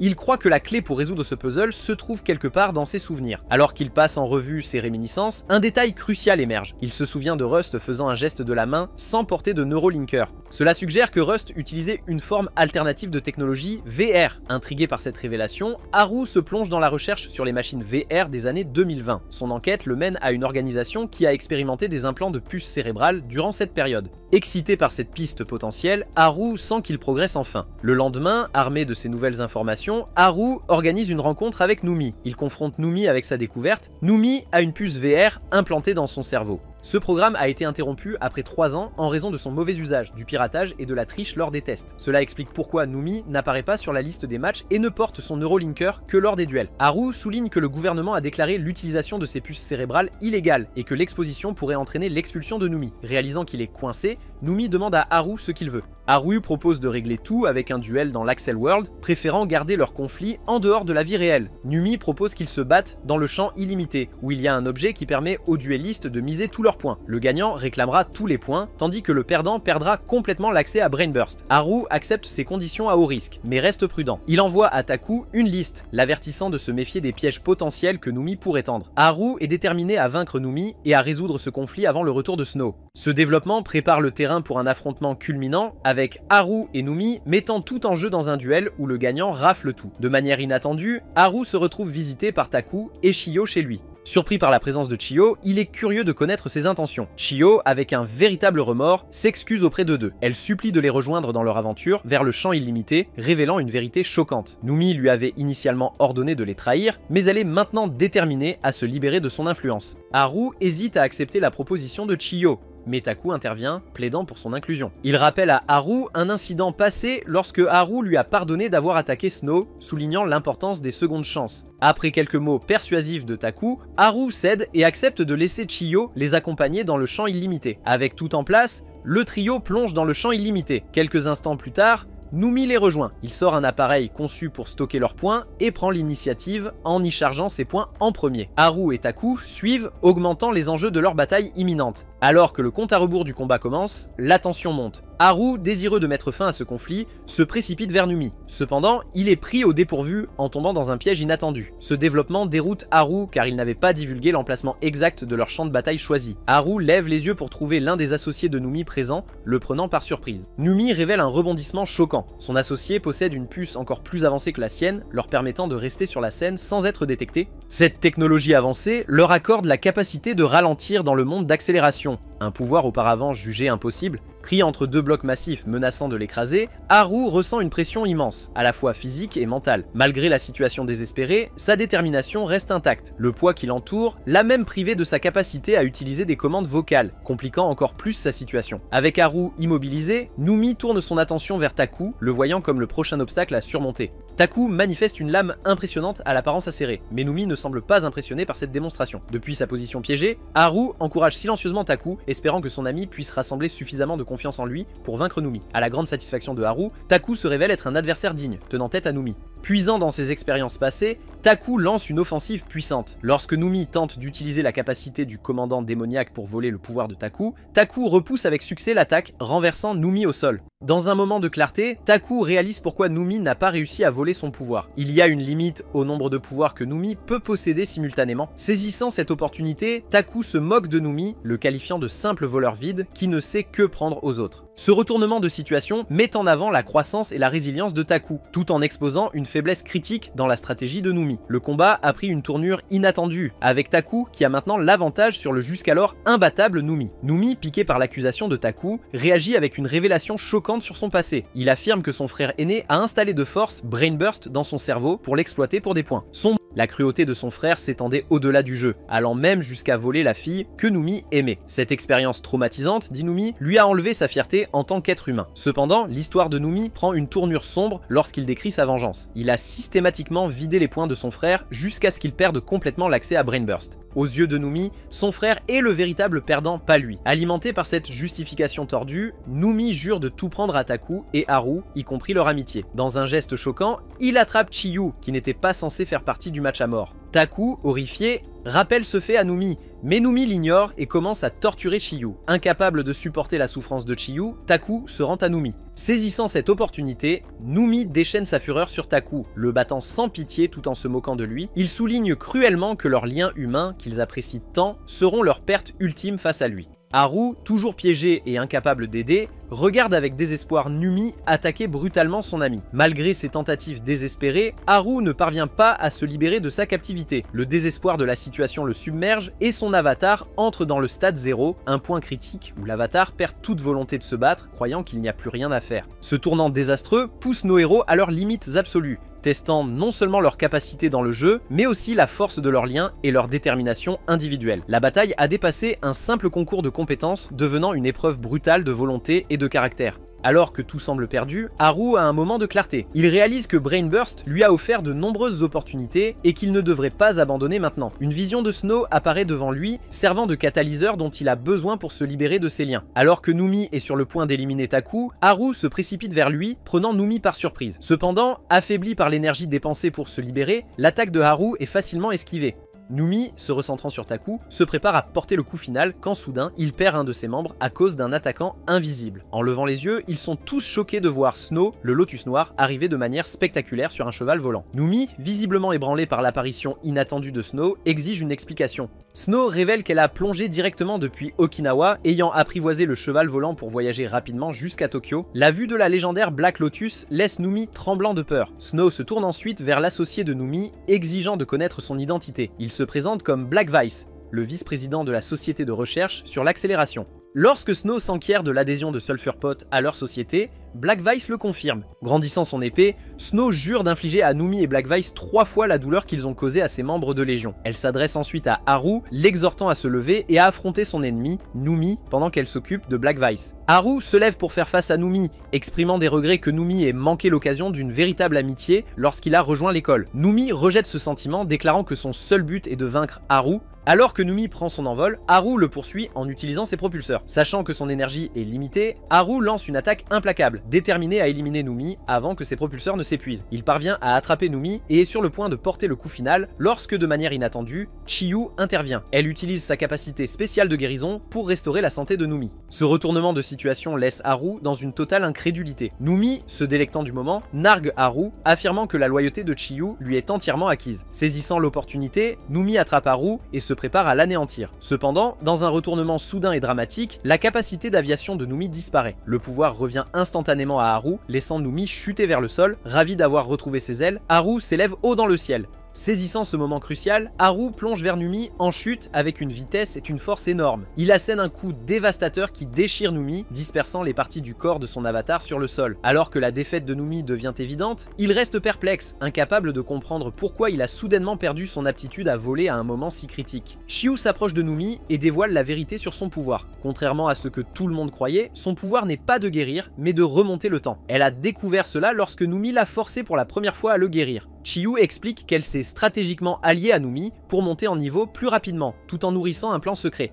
En utilisant sa capacité de remonter le temps, Chiyu inverse les événements jusqu'au moment exact où Numi a volé le pouvoir d'aviation de Haru. Elle déclare ensuite, avec passion à Numi, qu'elle n'a jamais été véritablement son allié, exposant sa tromperie. Désespérée, Numi recourt au chantage, menaçant de révéler la société de recherche à moins que Black Vice ne l'aide. Cependant, Vice rappelle calmement à Numi qu'une fois que Brainburst est désinstallé, la puce dans son cerveau se dissoudra sans laisser de traces, rendant sa menace inutile. Vice s'adresse ensuite au groupe, annonçant son retrait. Il précise qu'il ne leur en veut pas et qu'il ne possède aucune information sur eux dans la vie réelle. De plus, Vice exprime son désir d'éviter de futures confrontations avec Black Lotus, admettant qu'après leur bataille, il est convaincu qu'elle pourrait facilement le vaincre si elle le voulait. Sur ces mots, Vice fait une sortie rapide avant que Snow ne puisse l'éliminer. Numi, maintenant complètement seul et acculé, commence à supplier Haru. Il supplie de ne pas être éliminé, craignant de perdre tous ses points et l'accès à Brainburst. Haru, cependant, reste résolu. Sans engager de dialogue supplémentaire, il s'approche de Numi et met rapidement fin au conflit. Alors que la poussière retombe, Snow félicite à la fois Taku et Haru pour leur performance impressionnante. Elle révèle ensuite un fait surprenant, c'est Chiyu qui l'a informé de tout ce qui se passait. Cette révélation prend les deux garçons par surprise, ajoutant un dernier rebondissement à leur aventure intense. Cette conclusion réunit plusieurs fils de l'histoire, mettant en lumière l'agenda caché de Chiyu, les dynamiques complexes au sein du monde du jeu, et le triomphe ultime de Haru et de ses amis sur les machinations de Numi. Chiyu explique sa décision d'informer Snow, en précisant qu'elle savait que Haru et Taku étaient trop têtus pour le faire eux-mêmes. Elle avait fourni à Snow l'heure exacte du duel, assurant ainsi son intervention en temps voulu. Snow exprime sa gratitude à Chiyu pour avoir pris cette mesure cruciale. Saisissant l'occasion, Chiyu annonce son intention de rejoindre officiellement leur légion, consolidant ainsi sa place dans le groupe. Leur mission accomplie, le groupe se déconnecte et retourne dans le monde réel. De retour à la réalité, Haru et Taku expriment leurs sincères remerciements à Chiyu, reconnaissant que leur plan n'aurait pas réussi sans son implication. Submergé par l'émotion, Chiyu embrasse les deux garçons, exprimant son profond attachement pour eux. Ce moment marque un renouveau de leur amitié et la force de leur lien. Peu après, Snow retourne à Tokyo. Haru la rencontre à la gare, lui souhaitant la bienvenue. Il se retire chez Snow pour discuter en détail des événements récents. Haru raconte son expérience, y compris comment il a demandé de l'aide à Riker. Snow est heureuse d'apprendre que Riker a pu l'aider pendant son absence. Alors que leur conversation s'approfondit, Snow se lève et se rapproche de Haru. Dans un moment tendre, elle l'enlace, offrant du réconfort pour tout ce qu'il a enduré. Elle s'excuse de ne pas avoir été présente pendant ces épreuves, reconnaissant le poids émotionnel que cela a dû représenter pour lui. Ce moment intime sert à réaffirmer et renforcer leur profonde connexion. Cette scène émotive conclut magnifiquement l'arc intense, soulignant le pouvoir de l'amitié, de la confiance et du soutien mutuel. Elle met en valeur la croissance de chaque personnage et le renforcement de leur lien à travers l'adversité. La réunion de Haru et Snow en particulier souligne l'importance de leur relation et établit un ton d'espoir pour les futurs défis qu'ils pourraient affronter ensemble. En retournant à l'école, Haru découvre que son nom a été blanchi dans le scandale des toilettes. Cela grâce à l'intervention de Snow qui a réécrit la liste des objets manquants. Plus tard, Haru rencontre Numi, mais est surpris de constater que Numi se souvient peu de leurs interactions passées. Cela rappelle à Haru un aspect crucial de Brainburst. Une fois désinstallé, tous les souvenirs liés au jeu sont effacés, c'est pourquoi l'Axel World reste caché du grand public. Curieux des origines du jeu, Haru demande à Snow s'il y a un moyen d'en savoir plus. Elle explique qu'atteindre le niveau 10 leur permettrait de questionner directement le développeur du jeu. Cette révélation fixe un nouvel objectif pour leurs futures entreprises. Dans un moment poignant, Haru et Snow promettent de ne jamais s'oublier, même si le jeu devait être désinstallé de leurs esprits. Ce soir-là, Haru organise une rencontre entre Raker et Snow. En signe de gratitude, Haru rend ses ailes à Raker, la remerciant pour son aide inestimable. Alors que Raker se prépare à partir, Snow trouve le courage de la rappeler. Submergés par l'émotion, les larmes coulant sur leur visage, les deux se précipitent dans les bras l'une de l'autre, leur réunion témoignant de combien elles se sont manquées. Dans ce moment émouvant, nous apprenons leur vrai nom. Snow et Sachan et Raker et Tfuko. Alors que la saison touche à sa fin, Haru offre une narration réfléchie. Il médite sur le fait que les humains avanceront toujours tant qu'ils auront la volonté de le faire, encapsulant le thème central de la persévérance et de la croissance qui a traversé leur voyage. Cette conclusion lie magnifiquement les divers fils de l'intrigue, mettant en valeur la croissance des personnages, la force de leurs liens et la nature mystérieuse de l'Axel World. Elle prépare également le terrain pour de futures aventures et découvertes, laissant les spectateurs avec un sentiment d'espoir et d'anticipation pour ce qui est à venir.